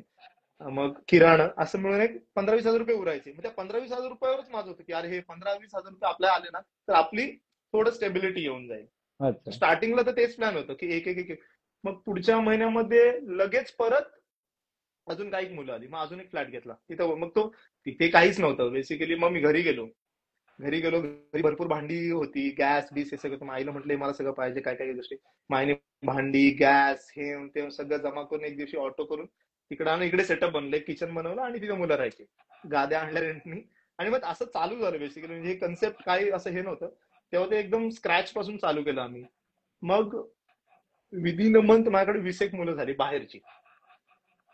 मग थोडं तिथे स्टेबिलिटी आली की आता हा, कारण की कॅल्क्युलेशन काय होतं, 20 मुलं आली म्हणजे तुझ्याकडे 6-12 1,20,000 रुपये होतात. म्हणजे ते कॅल्क्युलेशनच होतं, कम्प्लिटली कॅल्क्युलेशन बेस चालू होतं की आपल्याला सर्व्हाइव्ह करायचं. मग ती बरोबर. मुलं आल्यानंतर, कारण की नॉमिनल त्याच्यात पण एवढे पण निघत नव्हते पैसे, कारण की 6,000 तुम्हाला काय 3 टायमाचं जेवण द्यायचे, रेंट बरोबर. भरायचे, त्यामुळे काय थोडेफार पैसे होते. पण ती एक स्टेबिलिटी आली आणि थोडं थोडं नाव व्हायला लागलं बाहेर, मुलं जरा हे करायला लागली. मग कर्जतची मुलं होती, मग आम्ही कर्जतची टीम बनवली एक. मग आम्ही रायगड डिस्ट्रिक्टची एक टुर्नामेंट होतो, ती खेळलो, ती जिंकलो. सो हळूहळू हळूहळू मग बाहेरची मुलं यायला लागली. मग त्याच्यानंतर परत खूप इन्क्वायरी झाल्या. मग मग तिथे तर जागाच नव्हती. मग दुसरी एक नवीनच बिल्डिंग झाली, तिथे आता हॉस्टेल आहे. मग तिथे अच्छा. आपण जास्त फ्लॅट घेऊन मग तिकडं चालू केलं. मग हळूहळू हळूहळू कम्प्लिटली व्यवस्थित सेटअप बसलं. मग 4-5 वर्ष गेली त्याच्यामध्ये, पण आता चालू व्यवस्थित बऱ्यापैकी. तर दादा जसं सांगितलं, 2-3 गोष्टी फार घेण्यासारख्या आहेत. जसं हल्ली आपण काय परिस्थितीमधून गेलो, किंवा आपण जेव्हा लहान असताना आपण काय दिवस काढलेत. तर हल्ली असतो मोस्टली लोक की एक आपले चांगले दिवस आल्यानंतर मागचे दिवस लोक विसरून जातात. तर ते एक तू फार इम्पॉर्टंट गोष्ट सांगितली, म्हणजे एक लाईफ मध्ये घेण्यासारखी गोष्ट आहे ती. आणि त्यानंतर आता पण तू एक गोष्ट म्हटलास की लाईफ मध्ये एक बॅड फेज जो असतो नाही का, तो आला पाहिजे. एक्झॅक्टली प्रत्येकाच्या लाईफ मध्ये आला पाहिजे. 100% आलं पाहिजे, तेव्हाच तुम्ही शिकणार. म्हणजे नाहीतर तुम्हाला तुम्ही जे जिंकताय त्याची तुम्हाला व्हॅल्यूच नाही, तुम्हाला कारण की इझी मिळत गेलं, तुम्हाला माहित नाही त्याच्यासाठी मी किती गुडघे फोडलेत माझे. बरोबर आहे. ते कळायला पाहिजे. मी म्हणते प्रत्येकाच्या लाईफ मध्ये बॅड फेज आलाच पाहिजे, तरच तुम्ही जिंकणार ना, त्या दिवशी तुम्हाला मजा येणार, नाही तुम्हाला मजा नाही येणार. खरंच खरंच. कारण मोस्टली बोलायला झालं तर आताची जनरेशन, कारण आपण जेव्हा शाळेत किंवा कॉलेजेसमध्ये होतो तेव्हाचा काळ जो होता तो फार म्हणजे प्रत्येकाचाच एक हालाकीचा काळ होता तो, पण त्यामध्ये तो जे एफर्ट्स होते किंवा जी मेहनत होती ती आताच्या जनरेशनला ना, त्यांना आई वडील सगळं अवेलेबल करून देतात, सगळं इझिली भेटतं, तर त्याची एक किंमत नसते त्यांना. तर आपण जेव्हा त्यांना एखादं सांगतो ना ही गोष्ट, जेव्हा आम्ही शाळेमध्ये होतो तेव्हा असं असं करायचं किंवा असं करायला लागायचं, तेव्हा आपल्याला एखादी खूप काय बोलतो ना, खूप वेळेने किंवा खूप कष्टानंतर एखादी गोष्ट जेव्हा भेटते ना, तेव्हा त्याचं चीज कळतं आपल्याला. पण हल्लीच्या जनरेशन मध्ये ती गोष्ट पाहायला मिळत नाही. आताचं जनरेशनचं काय प्रॉब्लेम, सगळ्यांना क्विक रिझल्ट पाहिजे. म्हणजे मी पण बघतो ना, माझ्याकडे मुलं येतात, sir pro kabaddi league cup खेलूंगा मी. अरे तसं नसतं म्हटलं, अरे त्याच्यासाठी प्रोसेस आहे, तुम्हाला एक 5-6 वर्षाची प्रोसेस आहे ती. प्रो कबड्डी तू आला आणि खेळला असं नाहीये ना. तुला बेसिक शिकायचंय, तुला मंडळाच्या टीमला रिप्रेझेंट करायचंय, तुला जिल्ह्याला रिप्रेझेंट करायचंय, तुझ्या स्टेटला रिप्रेझेंट करायचंय. त्याच्यानंतर तुझं कुठेतरी जाऊन नाव, किंवा बाबा तू ज्या स्टेटच्या किंवा लोकल टुर्नामेंट्स होत आहेत त्याच्यामध्ये तुला चांगला परफॉर्मन्स द्यायचा. त्याच्यातनं जर एखादं स्काउटनी तुला पाहिलं तर कुठली तरी टीम तुला ऍज अ एनवायपी म्हणून पिक करू शकते. सो ह्या सगळ्या प्रोसेस कोणाला जाणून घ्यायच्या नाहीत, किंवा प्रोसेस थ्रू कोणाला जायचं नाही, सगळ्यांना तिथे बरोबर आहे. जायचं. पण तुम्ही रस्ता शोधा ना, असं नाही की डायरेक्ट थोडी कोणी जाणार आहे तिकडे. पण ते लोक आता हेच नाही. म्हणजे आता म्हणजे असं कमेंट सेक्शन मध्ये पण मी बघितलं की कोणीतरी कमेंट टाकलेली की 20 लाख देता हो काहीतरी गोष्ट. पैसे देऊन कबड्डी जर खेळले असते तर आमदार खासदाराची पुरं कबड्डी खेळत बरोबर. असतील ना. अरे म्हणजे करेक्ट. म्हणजे लोकांचं मला कळत नाही की तुम्ही कुठल्या मेंटॅलिटीनी बोलताय आणि तुम्ही कुठल्या मेंटॅलिटीनी दुसऱ्याला जज करताय. सो म्हणजे हे काय, आणि मी पण म्हणतो की कोण घरी बसून कुठल्या तरी चॅनल वरून कोण काहीतरी कमेंट करतोय त्याच्याने आपल्याला काय फरक पडायला पाहिजे. आपण काही किती फरक पडत जेन्युइनली नाही. काम करतोय ते आपल्याला माहितीये ना. म्हणजे आणि जो एक्झॅक्टली. कमेंट करत असेल त्याला माहित पण नाहीये की माझ्या आयुष्यात काय घडलंय किंवा मी माझ्या आयुष्यात काय केलंय आणि माझी लाईफ एक्झॅक्टली कशी आहे, मी कशा थ्रू आलोय, मी कुठे किती खास कळी खाल्लेत, किती गुडघे फोडलेत, कोणाला काय माहिती.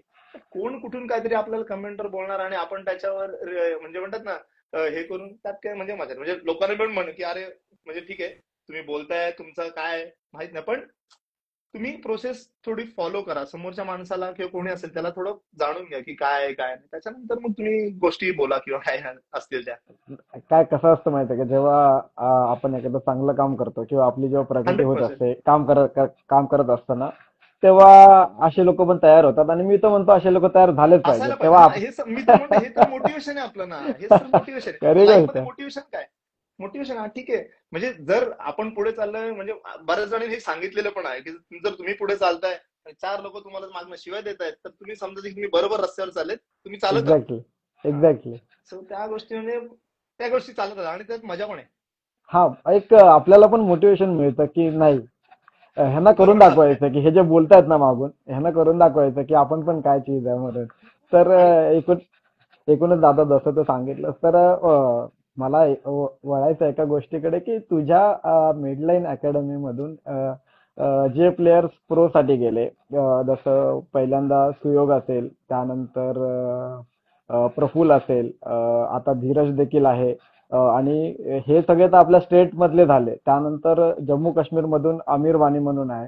तर हे सगळ्या खेळाडूंची तुझ्या इथे मिडलाईन मध्ये त्यांनी कशा प्रकारे मेहनत घेतली, आणि ते त्या मेहनतीपासून, त्यांच्या गेम पासून ते आज प्रो कबड्डी पर्यंत कशा प्रकारे पोहोचले, त्यांचा काय प्रवास होता, तुझी मेहनत काय होती सो त्यामध्ये? मेहनत तर आहे बघ, मेहनत तर आहे बघ. कोचचं काम आहे मेहनत, प्लेअर कडनं मेहनत करून घेणं. पण सगळ्यात इम्पॉर्टंट आहे की प्लेअरने मेहनत करावी. आम्ही तर सगळ्या प्लेयर्सना इक्वली ट्रीट करतो. असं नाही की ह्याला ही प्रॅक्टिस किंवा त्याला ती प्रॅक्टिस, असं काहीच नाही. सगळ्यांना इक्वली प्रॅक्टिस चालते सगळ्यांची. पण प्लेअरनी त्याच्यामध्ये खूप मेहनत घ्यायला पाहिजे, कारण की तुम्ही जेवढं आम्ही इनपुट देतो, तुम्ही जेवढं आउटपुट द्याल तेवढं तुमचा रिझल्ट बाहेर येणार आहे. सो जेवढी पण तुम्ही नावं घेतली हे सगळे आउटस्टँडिंग प्लेयर. म्हणजे आता तू बघितलंस तर एक मुलचंद म्हणून आहे बंगाल वॉरियर्स मध्ये, नितीन होता आपल्याकडे हा, काही वेळ, नितीन नितीन देखील. दत्कर. तो आपल्याकडे आला, तो आपल्याकडे खेळला. प्रफुल होता, त्याच्यानंतर धीरज झाला, त्याच्यानंतर बरेच जण म्हणजे असे, साहिल पाटील आहे, त्याच्यानंतर अनुज म्हणून आहे जो आता पटनामध्ये एनवायपी म्हणून साईन झालाय. असे जवळ 17-18 जण तरी असतील. सौरभ पगारे होता. अशी बरीच मुलं आहेत जी खूप मेहनत, म्हणजे मी त्यांना बघायचो तेव्हा मला असं वाटायचं की नाही हे फ्युचर आहे म्हणे. पण त्यांनी खूप मेहनत केली, म्हणजे त्यांना ज्या प्रकारे आपण गाईड केलं त्या प्रकारे ते चालले पुढे, आणि त्याच्यामुळेच ते तिथे आहेत मला असं वाटतं. आणि अजून भरपूर, आणि शेवटी नशीब पण आहे. नशीब पण एक, मला असं वाटतं की नशीब पण तुमचं खूप म्हणतात ना असायला पाहिजे की तुम्हाला तिथे जायचं असेल. कारण की कसं आहे ना, तुम्ही मेहनत करता, खूप सारी मुलं अजून आहेत खूप टॅलेंटेड आहेत, पण मे बी त्यांच्या नशिबात अजून नाही, ते येईल कधी ना कधी. मे बी देव त्याला सांगते बाबा तू अजून एक वर्ष मेहनत कर, तुला पुढच्या वर्षी मिळेल किंवा काय. खरं. सो अशी खूप सारी मुलं आहेत की जे मेहनत करतात. मी आता जर माझ्या लेटेस्ट टीम मध्ये जी मुलं खेळणारी मुलं, जसा वैभव मोरे आहे, तो मला असं हम्म. वाटतं डिझर्व करतो प्रो कबड्डी लीग मध्ये खेळणं. त्याच्यानंतर प्रतीक बैलमारे आहे, त्याच्यानंतर सुग्रीव पुरी आहे, त्याच्यानंतर आर्यन ढवळे आता ज्या लेटेस्ट टुर्नामेंट मध्ये पण चांगला खेळला तो आहे. सो हे सगळं अपकमिंग बॅच आहेत. त्याच्यानंतर अजून पुढची पण येणार, म्हणजे इथं मी जस्ट नाव सांगते, अशी भरपूर मुलं आहेत की जे बाहेरच्या स्टेट मधले पण काही काही मुलं आहेत जी खूप टॅलेंटेड आहेत, म्हणजे येणार हे फ्युचर आहे. सो आमचं काम तेच आहे की प्लेअरला योग्य, म्हणजे त्यांचं जे स्किल नाहीये, की एखादं स्किल कमी आहे तर त्याच्यावर काम करणं, एखादं स्किल आहे तर त्याला अजून कसं शार्प करणं, ह्या गोष्टींना आपण काम करू. आता माझ्याकडे मुली पण भरपूर आहेत, काही येत आहेत आपल्या आदर्श, म्हणजे जम्मू काश्मीरवरून काही मुली आल्या आहेत, महाराष्ट्रातल्या भरपूर काही काही मुली आहेत. सो मेहनत, आणि बेसिकली काय आहे ना, प्लेअर नाही बघ, तुम्हाला मेहनतीला ऑप्शन नाहीये. म्हणजे तुम्ही जेवढं मेहनत बरं. करणार तेवढं तुम्हाला उजळणार. तुम्ही मेहनत नाही बरोबर. केली तुम्ही कधी, कारण की पहिले सारखं नाही ना. पहिले खूप कमी मुलं ह्या फ्लो मध्ये होती. आता बरोबर. लोकांना अवेअरनेस खूप वाढलाय, त्याच्यामुळे तुम्हाला मेहनत करणे ऑप्शन. तुम्ही जर मेहनत नाही केली ना तर तुम्ही त्या फ्लो मधनं बाहेर फेकले कधी तर तुम्हाला कळणारही नाही. तर कॉम्पिटिशन तुम्हाला ती फार आहे. कन्सिस्टन्सी खूप इम्पॉर्टंट आहे. म्हणजे तुम्ही खेळताना किंवा तुम्हाला भले इंजुरी जरी झाली तरी तुमचा जे इंजुरी झाल्यानंतरचा जो प्रवास आहे, जो साईड लाईन वाला प्रवास आहे, तो पण प्रवास प्रॉपरच असायला पाहिजे. तुमचं रिहॅब प्रॉपर व्हायला पाहिजे, तुमचं त्याच्यामध्ये न्यूट्रिशन प्रॉपर असेल तरच तुम्ही प्रॉपर रिकवरून परत त्याच फ्लो मध्ये येऊन परत म्हणतात ना त्या बरोबर. रेसमध्ये चालू शकतात. त्या गोष्टी खूप मॅटर करतात. आपण छोट्या छोट्या गोष्टी पण त्या प्लेअरना कळत नाही, कारण की इंजुरी झाली मग काही लोक मेंटली हारतात, बरोबर. काही लोक प्रॉपर रिहॅब करत नाही, त्यामुळे री इंजुरीज होतात. सो त्या गोष्टी खूप इम्पॉर्टंट. तुम्ही एकदा जर इंजुरी झाली, जो काय असेल, तुम्हाला छोटी मोठी इंजुरी असेल, बाहेर निघा फ्लोच्या, मेहनत करा, स्ट्रेंथनिंग करा, मेंटली फिट राहा, परत फ्लो मध्ये परत तुम्ही चालणार. सो त्या गोष्टी, तसं मी धीरजचं कौतुक करेल. मागच्या वर्षी त्याला एक मोठी इंजुरी झाली, पण एक वर्ष त्यांनी चांगली मेहनत केली, मेहनत करून परत फ्लो मध्ये आला, आता चांगला खेळतोय, जोरात खेळतोय. सो ते असायला पाहिजे, म्हणजे प्लेअरनी, म्हणून तर प्लेअर आहेत ना यार. आपण जर मेंटली जर फिट नाही आहे तर काय, आणि प्लेअरची लाईफ किती बोरिंग आहे मला सांगणार. आपण सकाळी उठून काय एकच फॉलो करत असतो, म्हणून तर आपण मेंटली खूप फिट असतो ना. सकाळी बरोबर. 5 वाजता उठायचं, फिटनेस करायचा, जिमला जायचं, डाएट वाला फूड खायचं, परत संध्याकाळी प्रॅक्टिस करायची 2-3 तास, हेच रुटीन आहे ना. पण बरोबर. प्लेअरच्या लाईफ, म्हणजे मी तर म्हणेन जे पण जे स्पोर्ट्स मध्ये आहेत किंवा जे प्लेअर आहेत, मी म्हणेन आपण नशिबाने आहेत, आपण ह्या फील्डमध्ये, की देवाने बरोबर. आपल्याला ह्याच्यासाठी पाठवलंय आणि देवाने आपल्याला हे एक्झॅक्टली. टॅलेंट दिले. कारण की आता एक्झॅक्टली. म्हणजे काही लोक, आता मी कुठल्या जॉबला कम्पेअर नाही करत आहे, पण आता जे बाबा आयटी मध्ये किंवा काही फील्ड मध्ये कामध्ये वैतागलेले आहेत खूप सारे लोक, पण प्लेअर कसं कुठला वैतागलेला सापडणार नाही तुला, की अरे कंटाळा आला म्हणून तो मजा घेत असतो त्याच्या लाईफची. खरी सो गोष्ट ते आहे एक दादा. फन आहे, म्हणजे स्पोर्ट्सचं ते एक शिकण्यासारखं पण आहे. पण म्हणजे हा. कोणी असेल, पण आपण कुठला तरी एक स्पोर्ट्स फॉलो पण करायला पाहिजे तुझ्या स्वतःच्या फिटनेससाठी.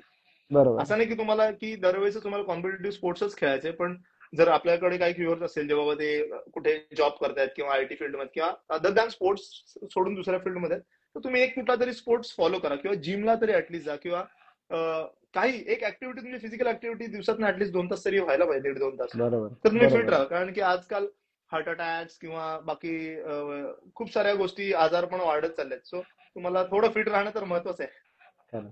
आता जसं तू सांगितलंस की जिद्द आणि चिकाटी असणं फार गरजेचं आहे एखाद्या खेळाडूमध्ये, कारण त्या गोष्टीपासूनच खेळाडू घडत असतो. आणि ऍज अ कोच तू जसं सांगितलंस की फक्त कोच तर 10% देईल तुम्हाला, पण 90% जे आहे ते तुमची मेहनत, तुम्ही कसं खेळता त्यावर आहे. तर प्लेयर लोकांना असं वाटतं की मी एखाद्या चांगल्या कोचकडे गेलो तर तुम्हाला पण तेवढं द्यावं लागेल 100%, तेव्हा जाऊन तुम्ही कुठेतरी हे व्हाल. तर जसं तू सांगितलंस जे प्लेयर्स प्रो मध्ये गेले त्यांची पण त्याच्या मागे फार मेहनत होती. धीरजचं तू एक्झाम्पल दिलं. इंजरी झाल्यावर बरेच लोक थोडस बॅकफुटवर येतात, परंतु तसं केलं नाही पाहिजे. रिहॅब केला पाहिजे. जसं महेश सरांनी देखील त्यांच्या इंटरव्ह्यू मध्ये सांगितलं की प्रिहॅब आणि रिहॅब ह्या दोन्ही गोष्टी किती इम्पॉर्टंट आहेत. तर त्या 100%. केल्या पाहिजेत आणि पुन्हा जोमाने सुरुवात केली पाहिजे. हार नाही मानली पाहिजे कधी पण. हा, अ, 100%. कारण की जेव्हा आम्ही एशियन गेम्सला पण जेव्हा इंडियन टीम सोबत जेव्हा काम करतो तेव्हा खूप प्लेयर्स इंजर्ड होते. म्हणजे पवन, नवीन, मोहित, त्याच्यानंतर अर्जुन, म्हणजे जेवढे पण टॉप प्लेयर होते काही ना काही छोट्या छोट्या इंजुरीज होते, पण त्या इंजुरीज त्यांना एवढा त्रास देत होता की त्यांना प्रॅक्टिस पण करवली जायची नाही. सो त्याच्या मागे पण आम्ही खूप मेहनत घेतली त्यांना फिट करण्यासाठी, म्हणजे प्रॉपर प्रॉपर करून, पण त्यांनी पण तेवढंच दिलं. असं नाही की फक्त बाबा फिजिओ सांगतोय किंवा एसएनसी कोच सांगतोय किंवा कोच सांगतोय म्हणून असं नाही. त्यांना पण खेळायचं होतं की नाही. वरच्या लेवलला वरच्या लेवल जे प्लेयर असतात त्यांची मेंटॅलिटी खूप स्ट्रॉंग असते, कारण असं की नाही मुझे हा, करना है, कुछ भी करके करना है, हा ऍटिट्यूड असतो. पण जर तुम्ही छोट्या ह्या आपण ज्या लेवलला, म्हणजे आपलं मंडळ आणि त्या लेवलला पाहिजे ना, इंजुरी आली का प्लेअर खचून जातो. बरोबर. सो ती गोष्ट होता कामा नये. सो तो ऍटिट्यूड आपल्याला इथूनच आत्ताच बेस तुमचं स्ट्रॉंग करत घ्यायला पाहिजे की हा चल इंजुरी आली ना, ठीक आहे, not a big deal. Injury is a part of your life. जर स्पोर्ट्स प्लेअर आहेत आणि कबड्डीमध्ये आहेत, तुम्हाला कधी कोणती इंजुरी येईल तुम्ही कधीच सांगू सांगू शकत नाही नाही. शकत. सो ते खूपच जास्त इम्पॉर्टंट आहे तुमच्या लाईफमध्ये की तुम्हाला इंजुरी आली ना, ठीक आहे, थोडा दिवस रेस्ट पकडायचा, फिट व्हायचं, परत रूट मध्ये यायचं. तर सिम्पल अच्छा. प्रोसेस आहे त्याला, पण ती फॉलो करता यायला पाहिजे. नाहीतर अर्धे लोक खेळ सोडून देतात, म्हणजे मी बऱ्याच जणांना बघितलेलं. हा. दादा, जसं तू आता सांगितलंस, स्ट्रेंथ अँड कंडिशनिंग कोच तू होतास इंडियन टीमचा, इंडियन कबड्डी टीमचा, आणि ज्या वर्षी तू कोच होतास त्या वर्षीच आय थिंक एशियन गेम्स मध्ये आपण गोल्ड मेडल देखील पटकावलं होतं. तर एकूणच तिथे कशी काय निवड झाली आणि काय क्रायटेरिया असतो तिथे निवड होण्याचा, किंवा कशा प्रकारे?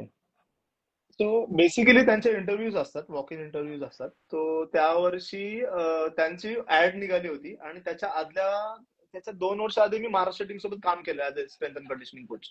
जेव्हा हा. अयोध्येला आपण सिनियर नॅशनल झाले तेव्हा आपण ब्रॉन्झ मेडल होतो. तेव्हा हम्म. प्रशांत सुर्वे सर होते कोच. तर त्यांनी खूप सपोर्ट केलेला तेव्हा. म्हणजे मी ऍक्च्युली 15 दिवस लेट गेलेलो. लेट म्हणजे आधी जे एसएनसी कोच होते त्यांच्या घरी थोडा प्रॉब्लेम झालेला, पण मला अर्जंटली बोलून घेतलेला.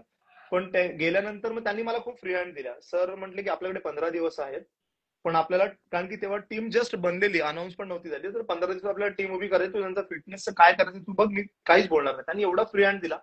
तो त्या वर्षी खूप छान काम करायला मिळालं एकदम. म्हणजे टीम सकाळचं जे सेशन असते कम्प्लिटली माझ्या हातातच होता, आणि तो फ्री हँड दिल्यामुळे, आणि तेव्हा सगळे मोठे मोठे प्लेअर होते तिथे. रिशांक होता, गिरीश होता, त्याच्यानंतर सिद्धार्थ देसाई होता, पंकज मोहिते होता, त्याच्यानंतर अजून शुभम होता. म्हणजे ही सगळी म्हणजे महाराष्ट्राचे टॉपचे लोक होते ते. तर त्यांच्याबरोबर, आणि हे सगळे ओळखीचे पण होते, कारण की पीकेएल मध्ये आधी काम केलं होतं, त्यामुळे सगळे ओळखीचे होते. त्यामुळे एवढं असं हा. काय म्हणजे तेवढं दडपण पण आलं नाही, पण सरांनी फ्री हँड दिल्यामुळे ते काम पण करता आलं माझ्या आधी. सो तिकडनं एक तो एक्सपिरियन्स घेऊन मग इकडे अप्लाय केलं मी. तर मला एकाने सांगितलं फोन करून की अरे अशी अशी अपॉइंटमेंट निघालंय, तर तू अप्लाय कर म्हणून त्याच्यासाठी. तर मी असं म्हटलं, अरे तिकडे कुठे होणार आहे आपलं. मी ह्या ऍटिट्यूड मध्ये खरं खरं सांगतो, अरे आपलं कुठे होणार तिकडे, काय एवढे एसएनसी कोचेस पडलेत इंडियामध्ये. तर तो अरे तू अप्लाय तर कर, झालं तर झालं. हा. म्हटलं ठीक आहे. चल मग मी माझं सीव्ही आणि ते सगळे त्यांचे प्रोसेस होते ऑनलाईन अप्लाय केलं, आणि मग माझा इंटरव्ह्यू शेड्यूल झाला. मला मेल आला त्यांचा की अशा अशा टायमिंगला तुमचा इंटरव्ह्यू आहे. त्या इंटरव्ह्यू शेड्यूल झाला. इंटरव्ह्यू चांगला झाला, आणि म्हणजे इंटरव्ह्यू झाल्यानंतर मग मला असं थोडंफार वाटलं की आपला 1% चान्स बनतोय कुठेतरी. अच्छा. तर मग ते होप तिथून एक जनरेट झाला की अरे इंटरव्ह्यू चांगला तर होऊ शकतो आपलं. म्हणजे एक्सपिरियन्स होता, सगळ्या गोष्टी त्यांनी विचारल्या डिटेलमध्ये काय काय काय काय, आणि मग मी सांगितलं त्यांना की असं. आणि एक दिवशी तो पण म्हणजे म्हणजे म्हणतात ना आपले, माझे सिक्स सेन्सेस कसे काय एवढे काय काम करतात, मला कळतात काही गोष्टी आधीच. मी झोपलो होतो, हा. आणि मला झोपेतच फोन यायच्या आधी मला असं वाटलं की मला आता एक कुठला तरी कॉल येणार आहे. माहिती सांगतो तुला. तर मी जस्ट उठलो, आणि तेवढ्यात मला एक कॉल आला, आणि कॉल अननोन नंबर होता, माहित नव्हतं कुणाचा कॉल आहे. पण तेव्हा मला असं वाटलं की हा मला इंडियन टीम साठीचा कॉल आहे. त्यामुळे झोपेत आपण नॉर्मली हा हॅलो अरे काय कर असं नॉर्मली होतं ना आपल्या झोपेत जर कोणी फोन केला. हा. तर मी उठलो, थोडं स्वतःला प्रिपेअर केलं, घसा थोडा असं क्लिअर केला, आणि मी प्रॉपर असं बोललो की मी जागा आहे. हा. म्हटलं हॅलो. तर मग तेव्हा समोरनं मला की चतुर्वेदी सरांचा कॉल होता की चतुर्वेदी सर बोल रहा हूँ, ऐसे आपका सिलेक्शन हो गया है, तो आप कब से जॉईन करोगे. सो तो जो एक आनंद होता ना, म्हणजे म्हणतात ना गगनात मावेनाच होता. म्हणजे एक्सपेक्टेशन नव्हते, बट मग त्यांनी विचारलं की कब से आ सकते हो. बोले सर आप बोलो कब आना है. तर बोलते कि कल से ही ज्वाइन करो. बोला सर मैं तो मुंबई में रहता हूँ, मुझे एटलीस्ट एक दिन तो लगेगा फ्लाइट बुक करने के लिए ये सब. तर त्याला ठीक आहे, कोई दिक्कत नाही, तो परसों से आप ज्वाइन करो. सो तो एक, म्हणजे म्हणतात ना एक लाईफ चेंजिंग पण होता. आणि तो आनंद म्हणजे सांगता पण येणार नाही की म्हणजे काय वाटत होते. I was really blank. मी घरी फोन केला घरातल्या, आणि हे मी कोणाला सांगितलं नव्हतं की मी इंटरव्ह्यू दिलाय म्हणून. मी घरी फोन केला, आई बाबांना फोन केला की असं असं झालंय, खुश झाले. माझे जे फ्रेंड्स होते त्यांना कॉल केला की असं असं आज झालंय selection. Every one was super happy. म्हणजे जेवढे पण जवळचे होते त्यांना खूप खुश झाले. त्यात काही लोक नाखुश पण झाले, हे पण तुला सांगतो. कळतं ना, आता समज मी तुला फोन केला आणि मी जर तुला सांगतोय काहीतरी, तर समोरच्या रिॲक्शनवरून कळतं ना आपल्याला की खुश झालाय का नाही झालाय. तर काही लोक नाखुश पण म्हणजे मी त्या गोष्टी घेऊन चालतो की हा चला आपण काहीतरी काम करतोय ना, तर 100रातली 50 लोक तरी आपल्या शहरात आजही घालतात. म्हणजे काही लोकांना नाही आवडत आपण काम करतो. मी तर फुल टाइम कबड्डीत बरोबर. काम करतोय. तर काही लोकांना अरे काय असं असतं का. म्हटलं ठीक आहे बाबा, जे तुम्हाला बोलायचं ते बोला. माझा बरोबर. रिझल्ट आहे, मी करतोय काम, मला जेवढं बरोबर. शक्य तेवढं. सो काही लोकांना आवडतंय, काही लोकांना नाही आवडत. सो काही लोकांना जे आवडत नाही त्यांच्यासाठी थोडी आपण काम करतोय. नाही, बरोबर आहे. आता माझ्या अकॅडमी मधून, आपल्या अकॅडमी मधून जवळजवळ आता 1,500-2,000 मुलं तर इकडनं ट्रेनिंग घेऊन गेले असतील, आणि सगळे चांगल्या लेवलला खेळतात. सो ठीक आहे ना, जर देवानी आपल्याकडनं 2,000 मुलांना सरळ रस्त्यावर चालवायला शिकवलं तर भरपूर आहे. म्हणजे आजचं जर बरोबर तू आहे. बघितलं, डोपिंग आणि ड्रग्स आणि बाकी सगळ्या गोष्टी एवढ्या वाढल्यात, तर ऍटलीस्ट मला वाटतं या 2,000 मधली, मी गॅरंटेड सांगतो, त्याच्यामधली 10 एक सोडली ना, तर वरची सगळी 1990 मुलं तर सरळ रस्त्यावरच आहेत अजूनही. एक्झॅक्टली. दादा, सो जसं तू मग सांग. हा, तर हम्म. मग ते मला असं वाटतं की चल आपल्या देवाने आपल्याकडे एक तेवढं तर चांगलं काम करून की आपण 2,000 पोरांना बाई सरळ रस्त्यावर तर चालवायला शिकवलं. हा ठीक आहे म्हणजे. खरे खरे. हा. एक्झॅक्ट. खूपच मोठी गोष्ट आहे ती. कारण एवढं सोपं नसतं त्या सर्व गोष्टी. तर जसं तू सांगितलं दादा, स्ट्रेंथ अँड कंडिशनिंग कोच हे म्हणजे काय असतं? हे आपल्या प्रेक्षकांना किंवा सो सगळ्यांना. बेसिकली कसं, सो बेसिकली कसं आहे, जिम ट्रेनर वेगळे असतात. बरोबर. SNC coach, they are like a scientist basically. ते तुमच्या छोट्या छोट्या गोष्टींवर काम करतात. फॉर एक्झाम्पल, जर ते पण प्लॅनिंग असतं, इयरली प्लॅनिंग असतं. म्हणजे जर तुमचं कॉम्पिटिशन 1 वर्षानंतर असेल, तुम्ही पहिला, आम्ही आल्यानंतर पहिले बघतो की कॉम्पिटिशन कधी आहे. जर तुमची 1 वर्ष 1.5 वर्ष, आम्हाला किती टाइम आहे त्या प्लेयर्सवर काम करण्यासाठी ते बघतो, आणि त्याच्यानुसार मग तुमचे सेशन्स डिझाईन होतात. त्याच्यामध्ये पण कोण इंजुरीमध्ये आहे, कोण इंजुरीमध्ये नाहीये, ते काम केलं जातं. जर इंजुरीमध्ये असेल तर त्याला वर्कलोड किती द्यायचा आहे, जर इंजुरीमध्ये नाहीये तर त्याला वर्कलोड किती द्यायचा. आता टुर्नामेंटला समज फॉर एक्झाम्पल 1 वर्ष, 1 वर्षाचं प्लॅनिंग चालतं की पहिल्या 6 महिन्यात काय करायला पाहिजे, पहिल्या 3 महिन्यात काय करायला पाहिजे, पहिल्या 2 महिन्यात काय करायला पाहिजे, पहिल्या 1 महिन्यात काय करायला पाहिजे. म्हणजे तुमचं प्लॅनिंग चालतात, लॉंग टर्म प्लॅनिंग चालतात.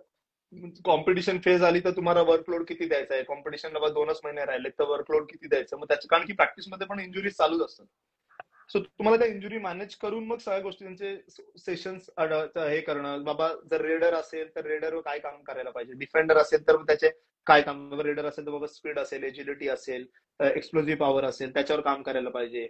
जर तुमचा डिफेंडर असेल, मग तो कॉर्नर आहे का कव्हर आहे, मग त्याच्यानुसार तुम्हाला काम करायला लागतं. म्हणजे प्रत्येक इंडिव्हिज्युअल प्लेअरचं तुमच्याकडे प्लॅनिंग असायला पाहिजे की बरोबर. कोणाला किती वर्कलोड द्यायचा आहे, कोण इंजुरीमध्ये आहे त्याला किती वर्कलोड द्यायचा आहे, कोण इंजुरीमध्ये नाहीये त्याला किती वर्कलोड द्यायचा आहे, आणि तुमचं ट्रेनिंग फेज किती. मग त्याच्यानुसार मग तुमचे सेशन्स चालतात. तर ओके. तुमच्या छोट्या मसल पासून मोठ्या मसल पासून तुम्हाला सगळ्या गोष्टी आणि प्रत्येक प्लेअरचं इंडिव्हिज्युअली तुम्हाला बघावं लागतं की कोणाला काय काम करायचं त्याच्यानुसार. मग हे actually SNC like a science. Science म्हणतात ना, मग एक सायंटिस्ट बोललास तरी चालेल स्पोर्ट्स मधला. अच्छा. तो मग सांग. तुम्हाला ह्याच्यावर काम करायला लागतं असं. कारण मुद्दामून हा प्रश्न विचारला, की बऱ्याच आपण तर म्हणत होतो strength and conditioning, strength and conditioning. बऱ्याच लोकांना त्याची इनर डिटेल माहिती नसतात, तेवढी डेप्थ मध्ये डिटेल माहिती नसतात. त्यासाठी जाणून बुजून मी हा प्रश्न विचारला, की जेणेकरून लोकांना माहिती पडेल की एक्झॅक्टली स्ट्रेंथ अँड मध्ये कंडिशनिंग हा, असतं काय. कारण की त्याच्यामध्ये काय आहे ना, प्रत्येक प्लेअरचा डेटा पण ठेवला जातो. समज मी एक XYZ प्लेअर असेल तर त्याचा बाबा फॉर एक्झाम्पल त्याचा, आपण स्प्रिंटची जर टायमिंग बघितलं काय, तर तो जो डेटा तुमच्याकडे ठेवला जातो, आणि तो लॉंग टर्म नंतर आपण त्याच्या, तेच तर आहे ना की कम्पेअर करतो किंवा बरोबर. अनालिसिस करतो की तो प्लेअर मध्ये किती इम्प्रुव्हमेंट आहे, त्याच्या पॉवर मध्ये किती इम्प्रुव्हमेंट झाल्यात किंवा काय. त्याच्यामध्ये थोडेफार हाय सायंटिफिक टेस्ट पण असतात ज्या लॅबोरेटरीमध्ये केल्या जातात, त्या पण आपण त्याच्यामध्ये केल्या मागच्या, म्हणजे जेव्हा इंडियन टीम्स होतं, कारण त्यासाठी इक्विपमेंट्स पण लागतात. तो साई बँगलोरमध्ये आम्ही जेव्हा होतो तेव्हा सगळ्यांच्या टेस्ट त्या करून घेतलेल्या, की कोणाच्या हॅमस्ट्रिंग मध्ये किती पॉवर आहे, कॉर्ड्स मध्ये किती पॉवर, सगळ्या गोष्टी म्हणजे छोट्या छोट्या गोष्टींवर काम करायला मिळतं. पण मजा येते. ते आपण ह्या लेवलला नाही करू शकत कारण की तेवढे इक्विपमेंट्स बरोबर आहे. आणि ह्या गोष्टी आहे. पण तुम्ही जेव्हा म्हणतात ना एक इंडिया लेवलला किंवा त्या लेवलला जेव्हा तुम्ही रिप्रेझेंट करता नेशनला, तेव्हा तुम्हाला त्या सगळ्या फॅसिलिटीज मिळतात. सो त्या गोष्टी मजा येते. पण ते तुमच्याकडे डेटा असतो प्रत्येक, कोणाचा मसल किती वीक आहे, कोणाला किती वेळानंतर इंजुरी येते हे पण तुम्ही सांगू शकता त्याच्यामध्ये, एक्झॅक्टली की आता किती जसं वर्कलोड द्यायला पाहिजे. येस, तू जसं सांगितलंस की आणि मी मगाशी देखील उल्लेख केला की ज्यावेळेस तू स्ट्रेंथ अँड कंडिशनिंग कोच होतास त्यावेळेस आपण अशा गेम मध्ये गोल्ड पटकावलं होतं. तर त्याच्यामध्ये तू जी मेहनत घेतली होतीस त्याचं फळच म्हणावं लागेल की आपण गोल्ड मेडल जिंकलो. तर एकूणच ती त्यात भावना कशी होती गोल्ड मेडल जिंकण्याची आणि तू काय मेहनत घेतली होतीस खेळाडूंकडून त्यावेळेस? आमचा कॅम्प जवळजवळ 1.5 वर्ष आमचा कॅम्प चालू होता. पहिले आम्ही दिल्लीमध्ये होतो, दिल्लीमध्ये चालला आमचा 2 कॅम्प दिल्लीत चालले, त्याच्यानंतर मग कंटिन्युअसली आम्ही साई बँगलोरलाच होतो. सो मेहनत म्हणजे कसं, सकाळचं सेशन चालायचं, सकाळी फिटनेस सेशन असेल, त्याच्यामध्ये स्पीड, एजिलिटी, एक्सप्लोजिव्ह पॉवर, त्याच्यावर आपण काम करायचो. आणि त्याच्यानंतर आम्ही एक्स्ट्रा प्रॅक्टिस करू, म्हणजे एक्स्ट्रा सेशन मी घ्यायचो स्वतःहून. म्हणजे ते कंपल्सरी नव्हतं कुणासाठी, पण ते गरजेचं होतं खूप जास्त. कारण की जे इंजुरी वाले जे प्लेअर होते ना, आणि काही हम्म. इंजुरी वाले पण नव्हते, पण ते पण यायचे. तेव्हा मी जिम सेशन एक घ्यायचो मी एक्स्ट्रा. ते मी स्वतःहून घ्यायचं, ते काय मला कोणी कंपल्शन नव्हतं केलं की घ्यायचं, ते माझ्यावर सोडलेलं. आपको लेना है, पण ते मला होतं की नाही, काम करायचं तर व्यवस्थित काम पूर्ण. झालं पाहिजे, नाही मजा नाही. सो त्याच्यामध्ये सुरजित होता, त्याच्यानंतर अर्जुन देशवाल, पवन, त्याच्यानंतर मोहित, त्याच्यानंतर नवीन, मंजित, हे सगळी गँग होती. हे सगळे रेग्युलर जिमला यायचे. आणि तेव्हा म्हणजे तेव्हाच मला एक सांगायला आवडेल सुरजितचं, की तेव्हा सुरजित ऑलमोस्ट म्हणजे त्याचा एज पण झालेला आणि त्याचा परफॉर्मन्स पण थोडासा डाऊन चालू होता, त्यामुळे त्याला थकायचा ग्राउंड मध्ये. मग तो एक दिवशी आला माझ्याकडे, आणि तो आजही मला, म्हणजे मी त्याला खूप रिस्पेक्ट करतो, खूप मोठा प्लेअर आहे तो, आजही मला म्हात्रे साहेबच बोलतो, म्हणजे असं. तर त्यांच्या रिस्पेक्टफुली मी पण त्याला पाजीच म्हणतो. तो यार म्हात्रे साहब यार, दम नहीं लग रहा है पहले जैसा, मतलब खेलने में इतना एनर्जी नहीं आ रहा है, तो क्या कर सकते हैं? मतलब ठीक है पाजी, काम करो, कल से हम 10 बजे से थोड़ा जिम में आते. तर बोलतो ठीक आहे, चलेगा, कोई दिक्कत नाही. तर मी 10 वाजता जिमला गेलो, 10चं सेशन होतं, मी 10ला जिमला गेलो, आणि बाकीचे पण प्लेअर असायचे. हा 9 वाजताच आलेला तिकडे. 9 वाजता येऊन त्याने 1 तास सायकलिंग केली. तर मी बोला यार पाजी, त्यांनी करना है, बोल थके तो नाही, बोलते नाही नाही, थका नाही, कोई नाही करत. 1 तास जिम, परत मग 1.5 तासाचं जिम सेशन झालं, काम केलं, काय काय कशावर काम करायला थोडं डिस्कशन केलं, आणि मग आम्ही काम केलं. तो दर दिवशी सकाळचं 2 तासाचं हे, त्यानंतर 1 तास सायकलिंग करायचा, त्याच्यानंतर हा. 2 तास माझ्याबरोबर जिम करायचा. पण त्याच्यानंतर तो एवढा म्हणजे 2 वर्ष तो खेळला त्या परफॉर्मन्सवर, म्हणजे त्या फिटनेसवर. जो 6 महिने त्यांनी केले ना, त्याचे हा. तो 2 सीझन काढले त्यांनी, म्हणजे एवढा पॉवरनी खेळला आणि दोन्ही सीझन. आणि एज हा. पण झालं ना, एवढ्या एज मध्ये एवढं सर्व्हाइव्ह करणं पण खूप हे, म्हणजे एवढं इंजुरीज बरोबर. आणि हे सगळं. पण तो खेळा, म्हणजे त्यांनी स्वतःनी करून जावा मी तर. आणि तो घरी पण जेव्हा जायचा ना, तर घरी पण तो फोटो पाठवायचा मला, 1 तास रनिंग केलीये, मग त्याच्यानंतर जाऊन जिम मध्ये वर्कआउट केला. तो त्यांनी ते रुटीन आजही सोडलं. आजही मी त्याला फोन केला, तो सकाळी सायकलिंग करत असं, नाहीतरी काहीतरी वर्कआउट करतो, 101%. त्याने रूट तो चालू केला. सो प्लेअर कडनं ह्या गोष्टी आपण शिकण्यासारख्या आहेत, की किती डाऊनफॉल आला तुम्ही. त्या वर्षी सुनील होता, त्याला कॉम्पिटिशन. आणि त्याच्यामध्ये पण मग सुनील सोबत सुरजित पण खेळला त्या वर्षी एशियन गेम्स, म्हणजे. आणि म्हणजे ती एक गोष्ट मला प्राऊड फील होते, की जेव्हा आम्ही एशियन गेम्स जिंकून आलो, तेव्हा दिल्लीला एक मीटिंग झाली, तर आम्हाला सगळ्यांना तिकडे बोलवलेलं फेलिसिटेशन साठी.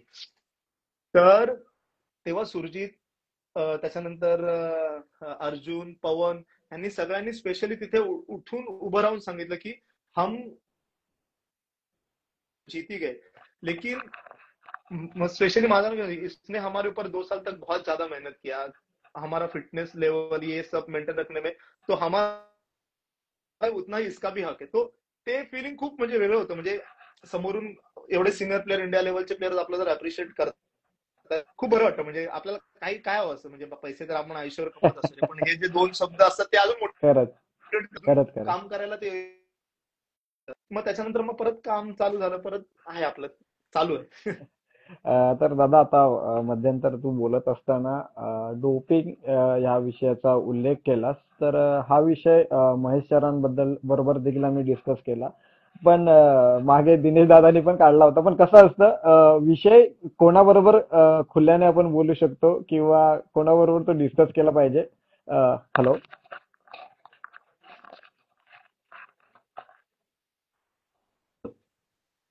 हॅलो. आवाज येतोय का? हॅलो. हा. हा येतोय. तर डोपिंग ह्या विषयाबद्दल बोलेल. पण तो महेश सरांबरोबर देखील विषय हा निघाला होता. त्यांनी देखील सांगितलं दिनेश दादानी पण थोडासा विषय तो त्याला हात घातला होता त्या विषयाला, परंतु मी तेवढं त्यामध्ये घुसलो नाही. कारण कसं आहे माहितीये का, जो विषय ज्यांच्या रिलेटेड आहे त्यांच्याबरोबरच तो विषय बोलला पाहिजे, नाहीतर कसं होतं मग तो एक बरोबर. वेगळा पिक्चर जातो बाहेर. म्हणून तुझ्याशी हा विषय आपण बोलू शकतो, कारण तू त्या ह्याच्याशी आहे, तू स्ट्रेंथ अँड कंडिशनिंग कोच आहेत, किंवा महेश सर देखील होते, तर ते फिजिओथेरपिस्ट आहेत, तर त्यांच्याशी पण तू ही गोष्ट रिलेट करते.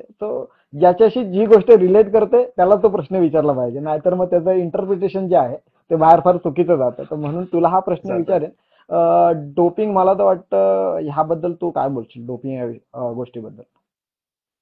सो बेसिकली काय आहे ना, जे कॉम्पिटिशन वाढत चालली आहे, बरोबर, कॉम्पिटिशन वाढत चालली आहे, तर लोकांना काय झालं ना, की दोघं जण पळतायत, तिघ जण म्हणजे 100 लोक जर पळतायत रेसमध्ये, तर सगळे एकाच लेवलला पळतायत. पण जिंकायचं सगळ्यांना आहे, असं कोणी हारण्यासाठी तर उतरत नाहीये, ठीक आहे ना. पण तुम्ही काय आहे ना, ते जिंकणं, तुम्ही जर चुकीच्या वेळी जिंकत असाल तर त्याला आपण जिंकणं नाही म्हणू शकत. बरोबर. तर आजकाल काय आहे, स्टेरॉइडचं प्रमाण खूप जास्त वाढत चाललंय. म्हणजे कबड्डीमध्ये तर मी म्हणजे खुल्या म्हणेन की काही डिस्ट्रिक्टचं तर नावच नाही घ्यावी. मुलं एवढे ऍडिक्ट झालेत की रस्त्यावर उभं असताना, म्हणजे 4 लोक गप्पा मारतात त्याच्यामध्ये पण ते लोक तिथे स्टेरॉइड घेतात.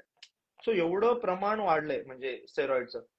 सो लॉंग टर्म बघायला गेलं तर ह्या गोष्टी तुम्हाला शरीराला 100% हानी करणार. म्हणजे तुम्ही किती म्हणा, तुम्ही किती फिट असा किंवा काही असा, स्टेरॉइड तुमच्या हार्टवर, तुमच्या बाकी बॉडीचा जो पण सिस्टम आहे त्याच्यामध्ये खूप जास्त गोष्टी तुम्हाला म्हणतात ना, खराब करतात.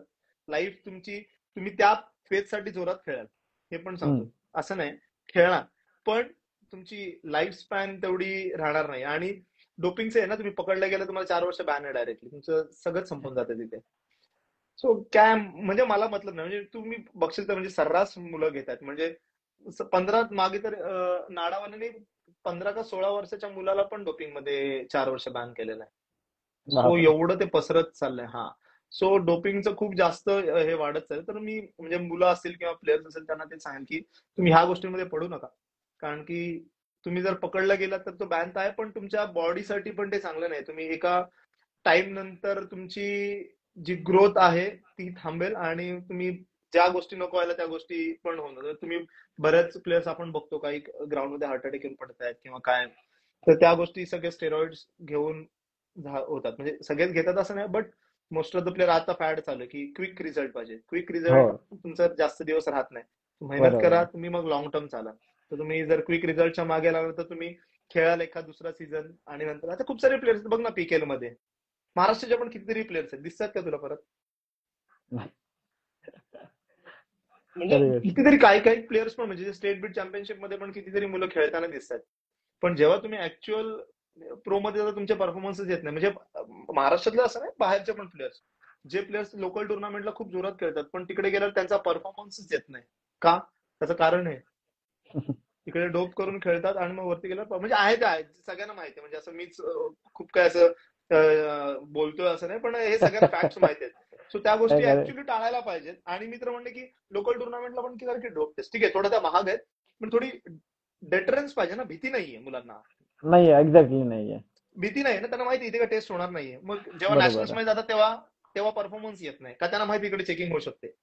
बरोबर सो आहे. तुम्ही ग्राउंड लेवल पासून जर थोडंफार चेकिंगचं भीती जरी टाकली ना, की डोप टेस्ट होणार, आणि करा, मी तर बोलते काही काही प्लेयरची करा, तर तुम्हाला डाऊट येतोय तो कळतं लगेच, एक्झॅक्ट कोणी घेतलंय कोणी एक्झॅक्टली. नाही घेतलं. तर एखादा आमच्यासारखं असेल तर त्याला कळून जातं की बाबा यांनी घेतलेलं किंवा काय. तेवढं तर म्हणजे आहे ना, आता एवढं वर्ष काम करतो बरोबर तेवढं तर आहे. कबड्डी कळते. हा. तर मग कळतात ना मग.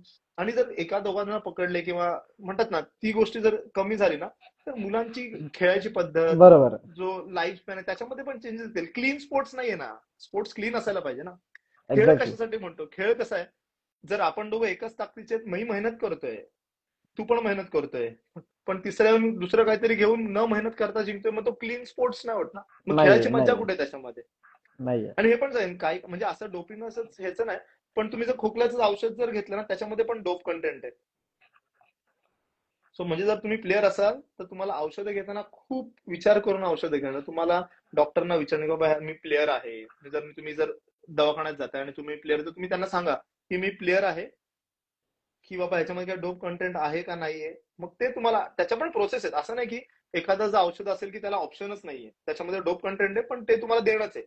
बरोबर. तर मग तुम्ही नाडाला, नॅशनल अँटी डोपिंग एजन्सीला इन्फॉर्म करून त्यांच्याकडनं परमिशन पण घेऊ शकता. असं नाही की परमिशन नाही देत ते, त्याला पण प्रोसेस आहे. पण असं हे जे आपल्याकडे जे चाललं सरास चालू आहे दॅट इज नॉट गुड. नाही खरंच कारण जाणून बुजून हा प्रश्न मी विचारला कारण एक असं म्हणावं लागेल की एक लागलेली कीडच आहे जणू डोपिंग म्हणजे खेळायला लागलेली 100%. आणि त्यावर वारंवार त्यांच्या डोक्यात हे हॅमर झालं पाहिजे.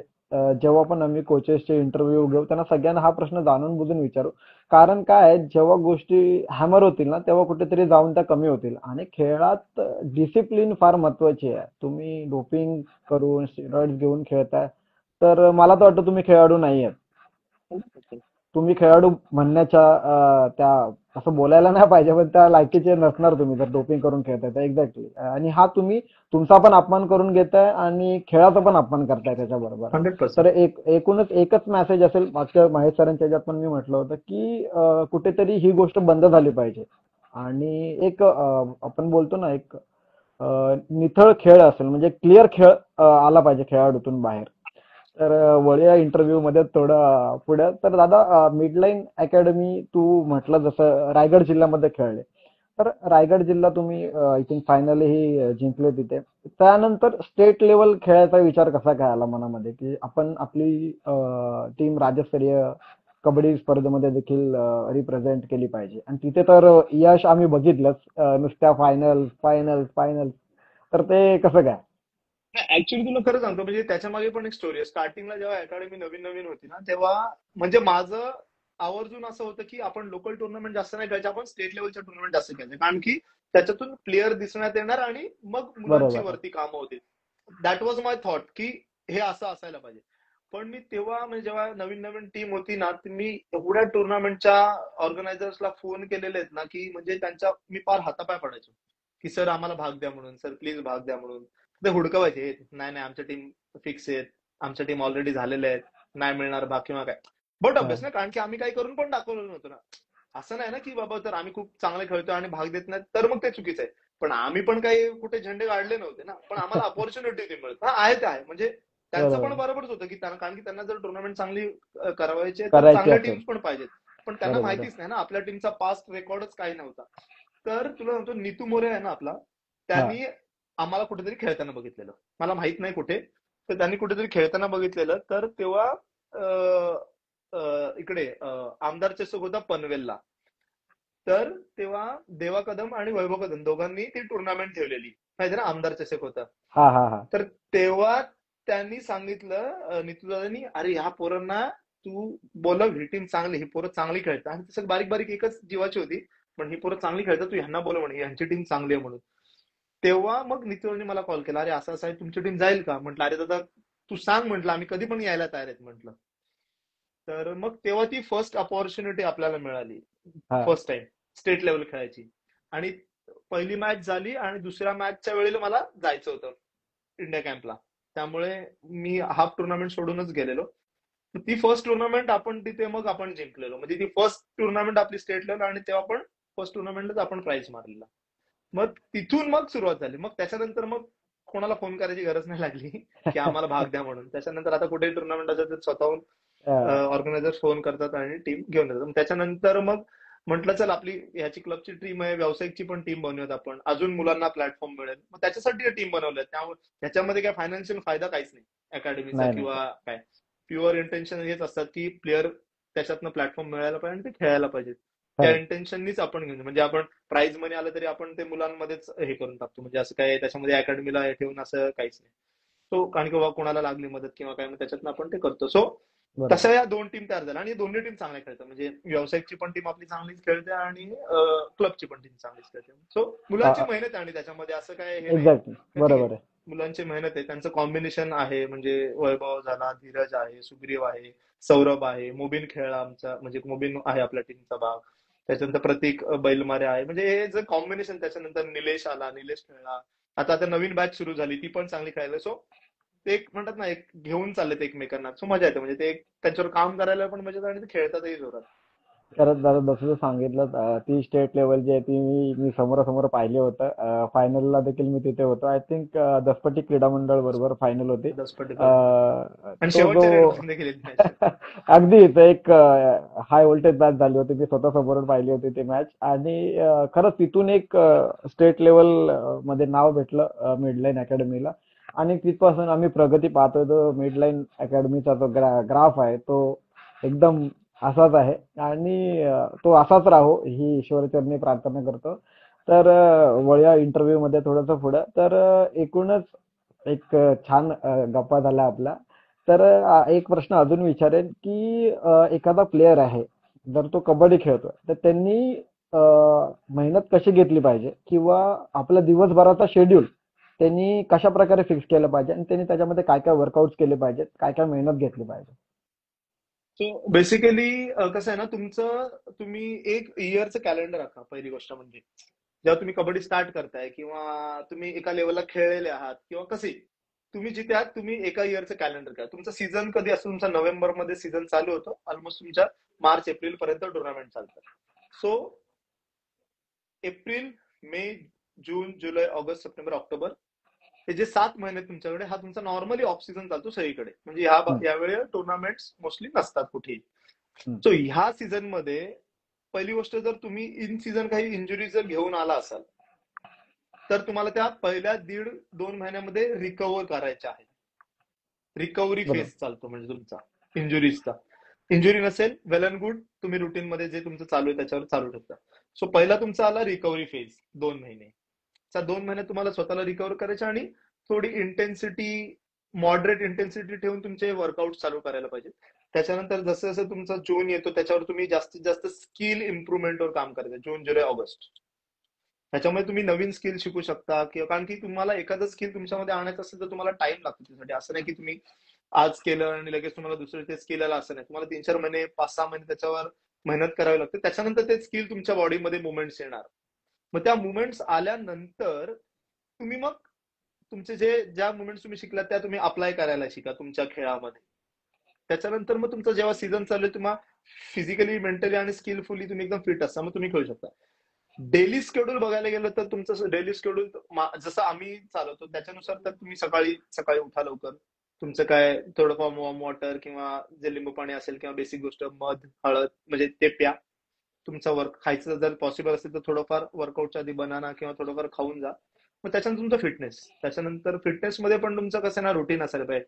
म्हणजे जर तुमचं 6 दिवसाचं शेड्यूल आहे, त्याच्यामध्ये एक दिवस स्पीड एजिलिटी झालं, एक्सप्लोजिव्ह पॉवर झालं, स्ट्रेंथ वर्कआउट झाले, त्याच्यानंतर अपर बॉडी, लोअर बॉडीच्या वर्कआउट झाले, किंवा एक दिवस तुमचं कार्डिओ रिलेटेड असेल, तर 6 दिवसाचं शेड्यूल असायला पाहिजे. ते तुमचं 2 तासाचं सकाळी असायलाच पाहिजे.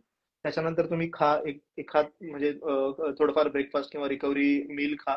त्याच्यानंतर मग तुम्ही तुमचं जिम, तुमचं कारण की स्ट्रेंथ पाहिजे तुम्हाला. जर मसल्स तुमच्या बॉडीवर चांगले असतील तर तुम्हाला इम्पॅक्ट ऑफ इंजुरी खूप कमी होतो. आणि तुमच्या बॉडीवर बरोबर. मसल नसेल तर इम्पॅक्ट ऑफ इंजुरी थोडा वाढतो किंवा हाय इंटेन्सिटी इंजुरीज तुम्हाला येऊ शकतात. सो मग त्याच्यानंतर तुम्ही जिम करायचं. त्याच्यानंतर तुम्ही बस समज 12 वाजेपर्यंत जिमवरनं आलात दुपारी, त्याच्यानंतर तुम्हाला एक एक 4-5 तासाची झोप किंवा त्याच्यामध्ये तुमचं जेवण आणि ते सगळं, आणि संध्याकाळी मिनिमम 2.5 तास तरी प्रॅक्टिस पाहिजे तुमची संध्याकाळी. त्याच्यावर स्किल बेस्ड, सिच्युएशनल बेस्ड जसे तुमचे कोच असतील त्याचे तुमच्यावर काम करतील त्याच्यावर. आम्ही तर स्किल बेस्ड 2 दिवस, सिच्युएशनल बेस्ड 2 दिवस आणि 2 दिवस मॅच प्रॅक्टिस, असं आमचं शेड्यूल आहे. सो त्याच्यानुसार तुमचं जसं कोच तुम्हाला सांगेल, तुमचं ज्या प्रकारचं शेड्यूल असेल त्याच्यावर तुम्ही काम करा. असं तुमचं विकली पाहिजे आणि एक दिवस तुम्हाला रेस्ट. मग त्याच्यामध्ये पण काय जर इंजुरी आला तर छोट्या मोठ्या इंजुरी तिथल्या तेव्हाच रिकव्हर करायच्या. आयसिंग मस्ट आहे. छोटी मोठी इंजुरी झाली, आयसिंग करा लगेच गेल्या गेल्या. स्वेलिंग आहे किंवा छोटी मोठी इंजुरी, बाबा दुखतंय किंवा काय, पटापट आयसिंग करायची. इंटरनल इंजुरीज असतात त्या लगेच हील होतात आयसिंगमुळे. तर तो एक खूप इम्पॉर्टंट आहे. सो तुमचं एक शेड्यूल असायला पाहिजे. तुम्ही त्याच्यानंतर जेव्हा तुम्ही एवढं जर प्रिपरेशन करता तर जेव्हा ते इन सीझन येते तुम्हाला मेहनत करायची गरज नाही जास्त. तर तुम्हाला फक्त स्वतःला फिट ठेवायचं आहे. कारण बरोबर. की जेव्हा सीझन चालू होतो तेव्हा तुम्ही स्किलवर तुमचं काम नाही करू शकत, कारण की नाही. टाइमच नाही तुमच्याकडे ना. टुर्नामेंट आली, 4 दिवस टुर्नामेंटला जाणार, 2 दिवस रेस्ट घेणार, 2 दिवस प्रॅक्टिस, परत दुसरी टुर्नामेंट येते. सो तुम्हाला बरोबर. याच्यामध्ये टाइमच नाही ना डेव्हलपमेंटसाठी. सो त्या गोष्टी खूप इम्पॉर्टंट आहेत की तुम्हाला काय काम करायचं, कधी करायचं, तुमचं शेड्यूल असतं. आपल्याकडे काय आहे ना, ऑफ सीझन आला का मुलं आराम करतात. बरोबर. टुर्नामेंट आलं की त्याचे 1 महिना आधी प्रॅक्टिस चालू करतात. मग त्याच्यामध्ये जसं खेळायला लागतात, इंजुरीज आहेत, परफॉर्मन्स नाही होते, मग तुम्हाला त्या रूट मध्ये यायला 1-1.5 महिना जातात, तोपर्यंत अर्ध्या टुर्नामेंट संपलेला असतात, परफॉर्मन्स येत नाही. बरोबर. ते तसं नाही असायला पाहिजे. तुमचा प्लॅन पाहिजे. जर तुम्ही प्रोफेशनल प्लेअर आहात तर तुमचा इयरली प्लॅन पाहिजे की तुम्ही पूर्ण वर्षभरात काय काय करता. त्याच्यावर तेव्हाच तर तुम्ही प्लेअर बनणार ना. आणि असं नाही ना की एकच वर्ष मेहनत केली, जोपर्यंत तुम्ही खेळताय तोपर्यंत तुम्हाला मेहनत बरोबर. करायची. ज्या दिवशी तुम्ही बरोबर. खेळणं सोडलं त्या दिवशी या सगळ्या गोष्टी सोडून द्या, मी तर म्हणेन. मजा बरोबर. करा त्याच्यानंतर. खरंच दादा, मी तर म्हणतो प्लेयर लोकांनी डायरी आणि पेन घेऊन बसलं पाहिजे या सर्व गोष्टी नोट करायला. तर त्यांच्या माहितीसाठी हा व्हिडिओ आम्ही नंतर शेअर पण करू युट्यूबवर देखील आणि इंस्टाग्रामवर. तर ह्या छोट्या छोट्या गोष्टी ज्या तू मेन्शन केल्यात त्या नोट डाऊन करणं फार गरजेचं आहे, की आपण आपला शेड्यूल कशा प्रकारे बनवला पाहिजे, त्या शेड्यूल मध्ये काय काय केलं पाहिजे, जेणेकरून आपला पुढे जाऊन फायदा होईल आणि आपला एक बोलतो ना, जेव्हा सीझन स्टार्ट होईल तेव्हा एक चांगला गेम दिसेल. तर वळूया इंटरव्ह्यू मध्ये पुढे. गप्पा मारता मारता कधी वेळ निघून गेला समजणार नाही, कारण तुझ्याशी बोलताना हा वेळ पण फार कमी आहे. अजून 2, 3, 4 तास पण आपण गप्पा मारल्या तरी त्या पण कमी आहेत. संपणार तर नाही, हो ना. जसं प्रेक्षकांच्या माहितीसाठी सांगतो, दादाने आम्हाला काल एक आयडिया देखील दिली की एवढं छान तुम्ही करत आहात एक पॉडकास्ट वगैरे. तर जेव्हा आम्ही पॉडकास्ट वगैरे असं काही कन्सेप्ट चालू करू ना, पहिले इंटरव्ह्यू मला तर वाटतं पहिला पॉडकास्ट तुझाच घेऊ त्यामध्ये. नक्की नक्की. कारण तुझ्याशी बोलायला देखील तेवढंच मजा येते, कारण तू जे आहे तेवढी इन्फॉर्मेशन पण देतोय समोरून, भरपूर साऱ्या गोष्टी सांगतोय. तर एक कन्व्हर्सेशन जे आहे ते एकदम मस्त चालू आहे. तर मी तुला सांगेन की आता ह्या लाईव्ह इंटरव्ह्यू मध्ये ही व्हिडिओ नंतर देखील आपण शेअर करू. तर मिडलाईन अकॅडमी बद्दल थोडंसं सांगशील की तिथे ऍडमिशन घेण्यासाठी काय प्रोसेस आहे, फीज स्ट्रक्चर कसं आहे, राहणं वगैरे त्या सर्व गोष्टी. आणि मी तर म्हणतो जास्तीत जास्त प्लेयर लोकांना तू आव्हान कर जे नवीन आहेत, जेणेकरून त्यांनी तुझी अकॅडमी जॉईन केली पाहिजे. ऍडमिशन प्रोसेस तर एकदम नॉर्मल आहे. म्हणजे तुमचं आधार कार्ड लागतं एक, आणि 2 फोटो, आणि ज्या काही फीज असतील त्या. आता फीज आपण सध्या तरी आता 2,500 रुपये ऍडमिशन फी आहे, आणि 10,000 रुपये मंथली चार्जेस घेतो. त्याच्यामध्ये तुमचं 3 टायमाचं मील, राहणं आणि 2 टाइम ट्रेनिंग. आणि मुलींची 9,000 रुपये आपण घेतो. त्यांना ऍडमिशन फी आपण घेत नाहीत मुलींकडून. सो एकदम बेसिक आहे फीज, आणि याचं स्ट्रक्चर एवढं काय असं हे नाही. सो तुम्ही कधीही येऊ शकता. म्हणजे you are always welcome at Midland academy. मी आणि निलेश असतो. आमचा निलेश निकम म्हणून माझा एक असिस्टंट कोच आहे. तो माझा प्लेअरच होता पहिले, तो आता कोचिंग मध्ये आलाय. तर तो माझ्यासोबत असतो. आम्ही दोघं मिळून आम्ही करत असतो तिथे काम.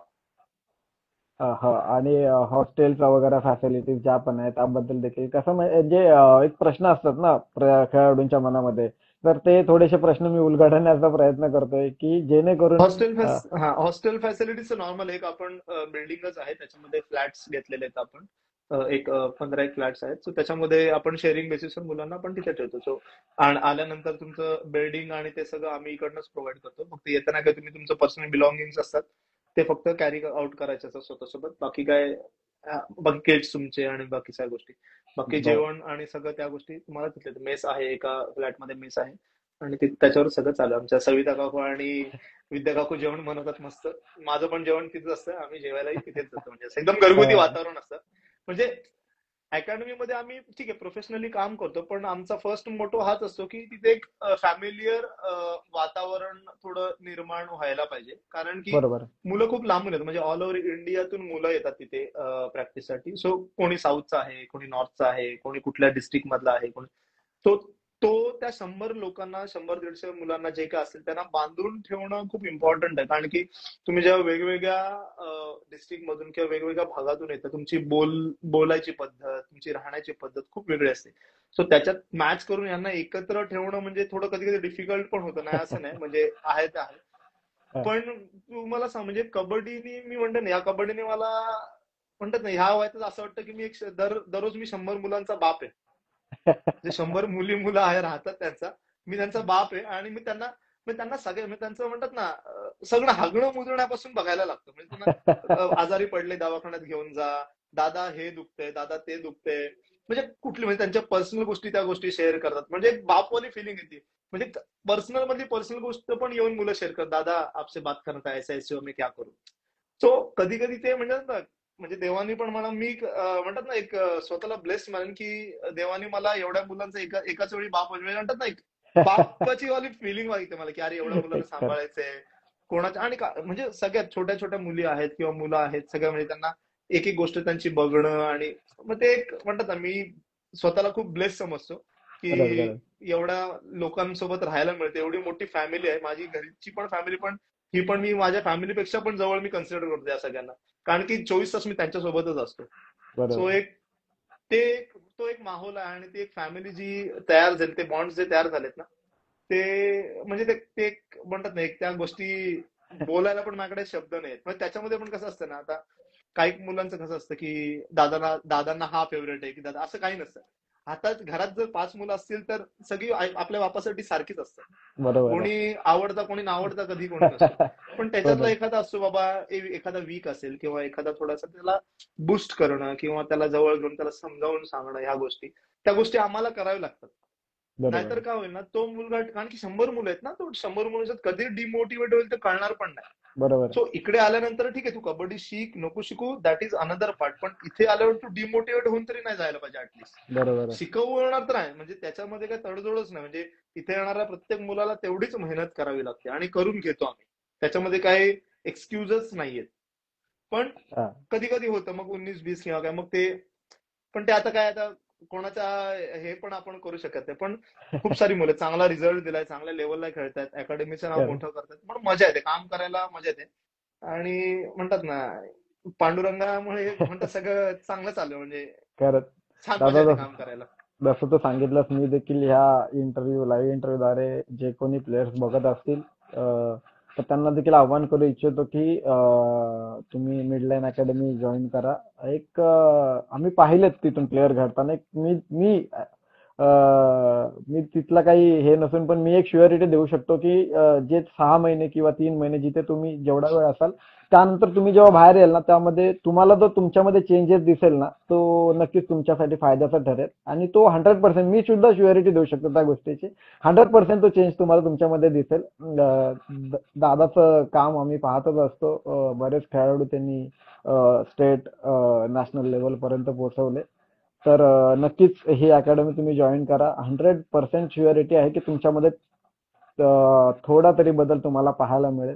तर दादा, वळूया इंटरव्ह्यू मध्ये पुढे. खरंच खूप आभार. कारण कसं असतं, तुझी मुलं घडवलीस मागे देखील, तर ती जेव्हा तुझी अकॅडमी किंवा त्यांचा जेव्हा टेन्युअर संपत असेल, तेव्हा ते जाऊन सांगतच असतील की अरे, ही अकॅडमी जॉईन कर. किंवा म्हणजे तू जे प्रेम त्यांना दिलंयस किंवा त्यांच्याकडनं जी मेहनत करून घेतलीस किंवा त्यांनी त्यांच्यामध्ये जो चेंजेस बघितलाय, तो नक्कीच त्यांना कुठेतरी वाटत असेल की नाही, आपण जे काही तिथे इन्व्हेस्ट केलं त्याचा एक चीज झाला. आणि ते एक वर्ड ऑफ माउथ आपण बोलतो ना, त्यांनी जो अट्रॅक्शन आहे तो मिडलाईन अकॅडमीकडे होत आहे. आणि त्यातून याच्या पुढेही आम्हाला प्रो कबड्डीमध्ये बरेच खेळाडू पाहायला मिळतील. आणि तू तर तुझं काय, तुझ्याबद्दल मला शब्द नाही राहत, तुझ्याबद्दल बोलू तेवढं कमी आहे. आणि एकच प्रार्थना करू शकतो देवाकडे की कायम तुझ्याकडून हे कार्य घडत राहू दे. आणि तू असेच बरेच प्लेयर इंडियाला आणि प्रो कबड्डीला तू द्यावेस. एक मोमेंट अशी पण येईल की सगळे प्लेयर आपल्याला मिडलाईन अकॅडमी मधले पाहायला मिळतील. आणि तो दिवस फार लांब नाहीये. आम्ही पाहतोय काय काय प्लेयर्स घडतात ते. तर वळूया थोडस पुढे इंटरव्ह्यू मध्ये. आम्ही हा प्रश्न सगळ्यांनाच विचारत असतो की जर एक स्वप्नवत टीम, ड्रीम सेव्हन म्हणतो आम्ही त्याला, एक स्वप्नवत टीम जर बनवायची असेल महाराष्ट्र मधली, तर तू ते 7 खेळाडू, तुझा संच महाराष्ट्रामधील कोण कोण निवडशील? म्हणजे मी ऍक्च्युली जेव्हापासून कबड्डी बघतोय आणि खेळतोय तेव्हापासून, कारण की आधी पण त्याच्या आधी खूप मोठे मोठे प्लेयर्स होऊन गेले.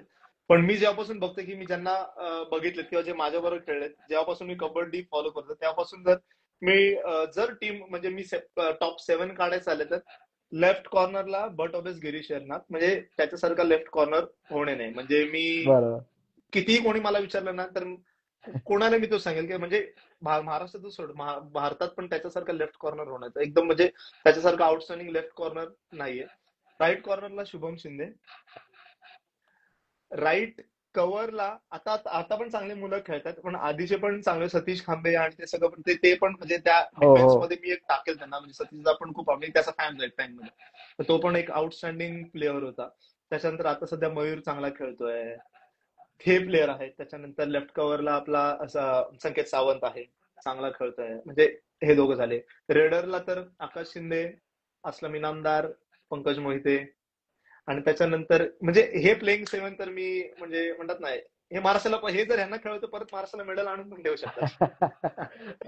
खरंच खरंच दादा, जसं तू सांगितलं टीम 7 सांगितलीस तुझी, तर हे सगळे खेळाडू खूप गुणी खेळाडू आहेत आणि त्यांनी त्यांच्या कारकिर्दीमध्ये एक चांगलं नाव आपलं गाजवलं. त्यामध्ये प्रो कबड्डी असेल किंवा इंडियासाठी खेळताना किंवा महाराष्ट्रासाठी खेळताना. तर खरंच दादा, तुझ्याशी बोलताना खूपच मजा आली आणि कधी वेळ निघून गेला कळलं पण नाही. तुझा व्हॅल्युएबल टाइम, तू फार बिझी आहे, शेड्यूल असतो तुझा, तुझी अकॅडमी आहे, असं काही नाही, बरेचशी थोडं कामं नॉर्मल चालू. असतात. बरीचशी कामं असतात, त्यातून तू आम्हाला वेळातून वेळ काढून आमच्यासाठी इथे उपस्थित राहिलं, ही इंटरव्ह्यू आम्हाला दिलीस. तर खरंच खूप खूप धन्यवाद. पुन्हा एकदा जाता जाता ह्या उपक्रमाबद्दल, आमच्या पेज बद्दल काय सांगशील? नक्कीच, धन्यवाद. मी सांगेल की म्हणजे ऍक्च्युली काय ना, प्लेयर खेळतात, कोचेस आपलं काम करतात, पण ह्यांना कुठेतरी दाखवण्याचं पण काम खूप महत्वाचं आहे. जर हे दिसलेच नाही, क्रिकेट का फेमस झालं, कारण की सगळे लोक बघतायत, टीव्हीवर दिसतंय, सगळं दिसतंय, पण ह्या लोकांना जर दाखवलं नाही तर हा खेळ पण पूर्ण होणार नाहीये. म्हणजे म्हणतात ना, जर एक खेळ जर त्याला डेव्हलप करायचा असेल तर तुमच्यासारखे लोक नसतील तर तो पूर्ण नाही होणार. हाताची जशी जर तुम्हाला, हा म्हणजे आहे काय, मग तसं हे नाही, म्हणजे ज्या गोष्टी आहेत त्यात हाताची 5 बोटं झाली तर हात तुमचा असं कम्प्लीट तुम्हाला वाटेल तसंच आहे. तुम्ही पण ह्या इकोसिस्टमचा एक खूप महत्वाचा पार्ट आहे, आणि ते तुम्ही जेन्युअनली काम करताय ना, ते हे काम करत राहा. म्हणजे काही वर्षांनी जाऊन तुम्हाला स्वतःला पण प्राऊड पण फील होईल, आणि तुम्ही पण एका लेवल, माझी अशी इच्छा आहे की तुम्ही ह्या फील्डला एवढ्या वरती नेऊन पोहोचा की ह्याच्यातनं तुमचं पण प्रॉपर, म्हणतात ना, एक बिझनेस मॉडेल तयार होईल. कारण की कसं असतं ना, पैशाची सगळ्याची सोंग करतात, पैशाची सोंग करतात. सो ह्याच्यातनं खरं. हा आहे ते आहे, म्हणजे ह्याच्यात पण तुमचा एक बिझनेस मॉडेल तयार होईल, आणि तुम्हाला पण ह्याच्यातनं 4 पैसे मिळतील, आणि त्या गोष्टी त्याच्यातनं काहीतरी घडवून आणत. कारण की त्याच्याने स्पोर्ट्स पण वाढणार आहे. जर कबड्डी वाढवायची असेल तुम्हाला, तर तुम्हाला ह्या सगळ्या गोष्टी खूप इम्पॉर्टंट आहे. तुम्ही जसे मॅचेसचे अपडेट देताय, प्लेयर्सचे इंटरव्ह्यू घेताय, तुम्ही लोकांना सांगताय ना, हे आम्ही जे डेली काम करतोय, जे आम्ही काम करतोय त्या आमच्या बरोबर आहेत त्या लोकांनाच माहिती आहे. पण जे हजारो लाखो लोक बाहेर आहेत त्यांना थोडी माहिती आहे आम्ही काय काम करतोय. सो खरं. त्यांच्यापर्यंत हे काम पोहोचवणं पण खूप इम्पॉर्टंट. आम्ही तर ते पोहोचू नाही शकत, हे काम तुमच्यासारखे लोकच करतात. ही तुमच्यासारखी जी लोक आहेत, जे ह्या पेज थ्रू किंवा म्हणतात तुमचे वेगवेगळे इंटरव्ह्यू किंवा तुम्ही वेगवेगळे ज्या पोस्ट टाकता, तुम्ही ज्या प्लेअरला ओळख देता, ती खूप महत्वाची असते. त्याच्यानेच प्लेअर मोठा होतो, आणि ते खूप महत्वाचं आहे. आणि असंच काम करत राहा. माझ्याकडून तुम्हाला खूप खूप शुभेच्छा. कधी धन्यवाद. काही माझ्याकडून काही मदत लागली तर नक्की हक्काने फोन कर. मी तेव्हा नक्कीच दादा. कधी पण असेल तुझ्यासोबत, काहीच नक्की. अडचण नाही. थँक्यू. Thank you okay. दादा. ऑल जसं द व्हेरी तू बेस्ट. सांग थँक्यू सो मच. थँक्यू दादा. जसं तू सांगितलंस की ह्याच्यामध्ये एक आमचा म्हणजे काय बोलतात, एकदम क्लिअर हेतू आहे, एकदम निर्मळ मनाने एक असा हेतू आहे की कबड्डी आणि कबड्डीतले खेळाडू याच्यामध्ये काही स्वार्थ नाही किंवा काही पर्सनल फायदा नाही. जे काही करतोय ते खेळासाठी करतोय, खेळाडूंसाठी करतोय. कारण आम्ही देखील कबड्डी खेळलोय. त्या मातीशी, म्हणजे आपण बोलतो ना, महाराष्ट्र म्हटलं की रक्तातच कबड्डी असते आणि ते आम्हाला एक असं मनात हे आहे की काहीतरी करायचं आहे, काहीतरी करायचं. तर करायचं काय, तर हे करूया. आणि जी सुरुवात केली होती त्यानंतर आज इथपर्यंत तुमचा सपोर्ट, सगळ्यांचा आशीर्वाद आहे. आणि तू जसं म्हटलं की नक्कीच पुढे जाऊन ह्या गोष्टीचा देखील विचार करू. पेज जसं जसं ग्रो होईल तसं तसं अनेक आयडिया येत जातील. तुमच्याकडनं देखील आम्ही प्रेरणा घेत असतो. तू देखील काल मला सांगत होतास की पॉडकास्टचा वगैरे विचार करा, तर नक्कीच तो देखील विचार करू पुढे जाऊन.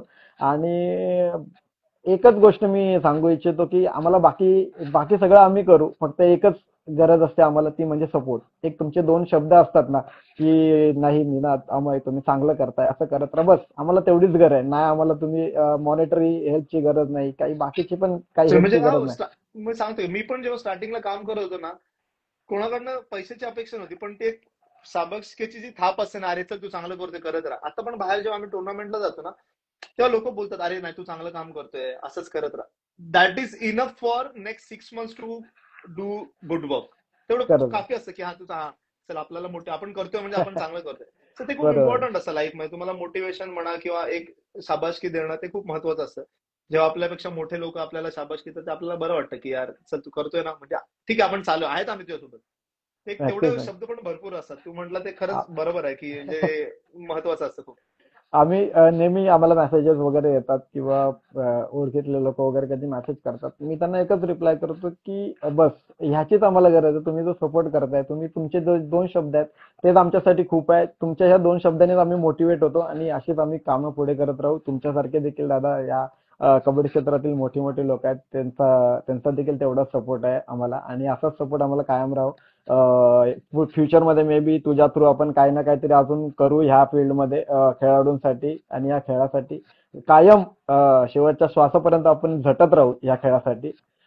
खरंच दादा पुन्हा एकदा खूप खूप धन्यवाद. तू तुझा टाइम इथे आम्हाला दिलास आणि ह्या इंटरव्ह्यू मधून खूप साऱ्या गोष्टी उलगडल्या, खूप साऱ्या गोष्टी शिकण्यासारख्या खेळाडूंसाठी त्या त्यांनी घ्याव्या.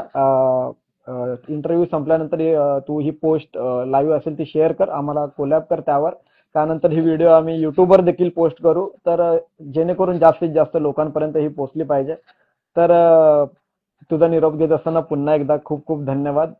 छान वाटलं तुझ्याशी गप्पा मारून आणि एक चांगली माहिती खेळाडूंपर्यंत पोहोचवली. दादा खूप खूप धन्यवाद. थँक्यू. ओके.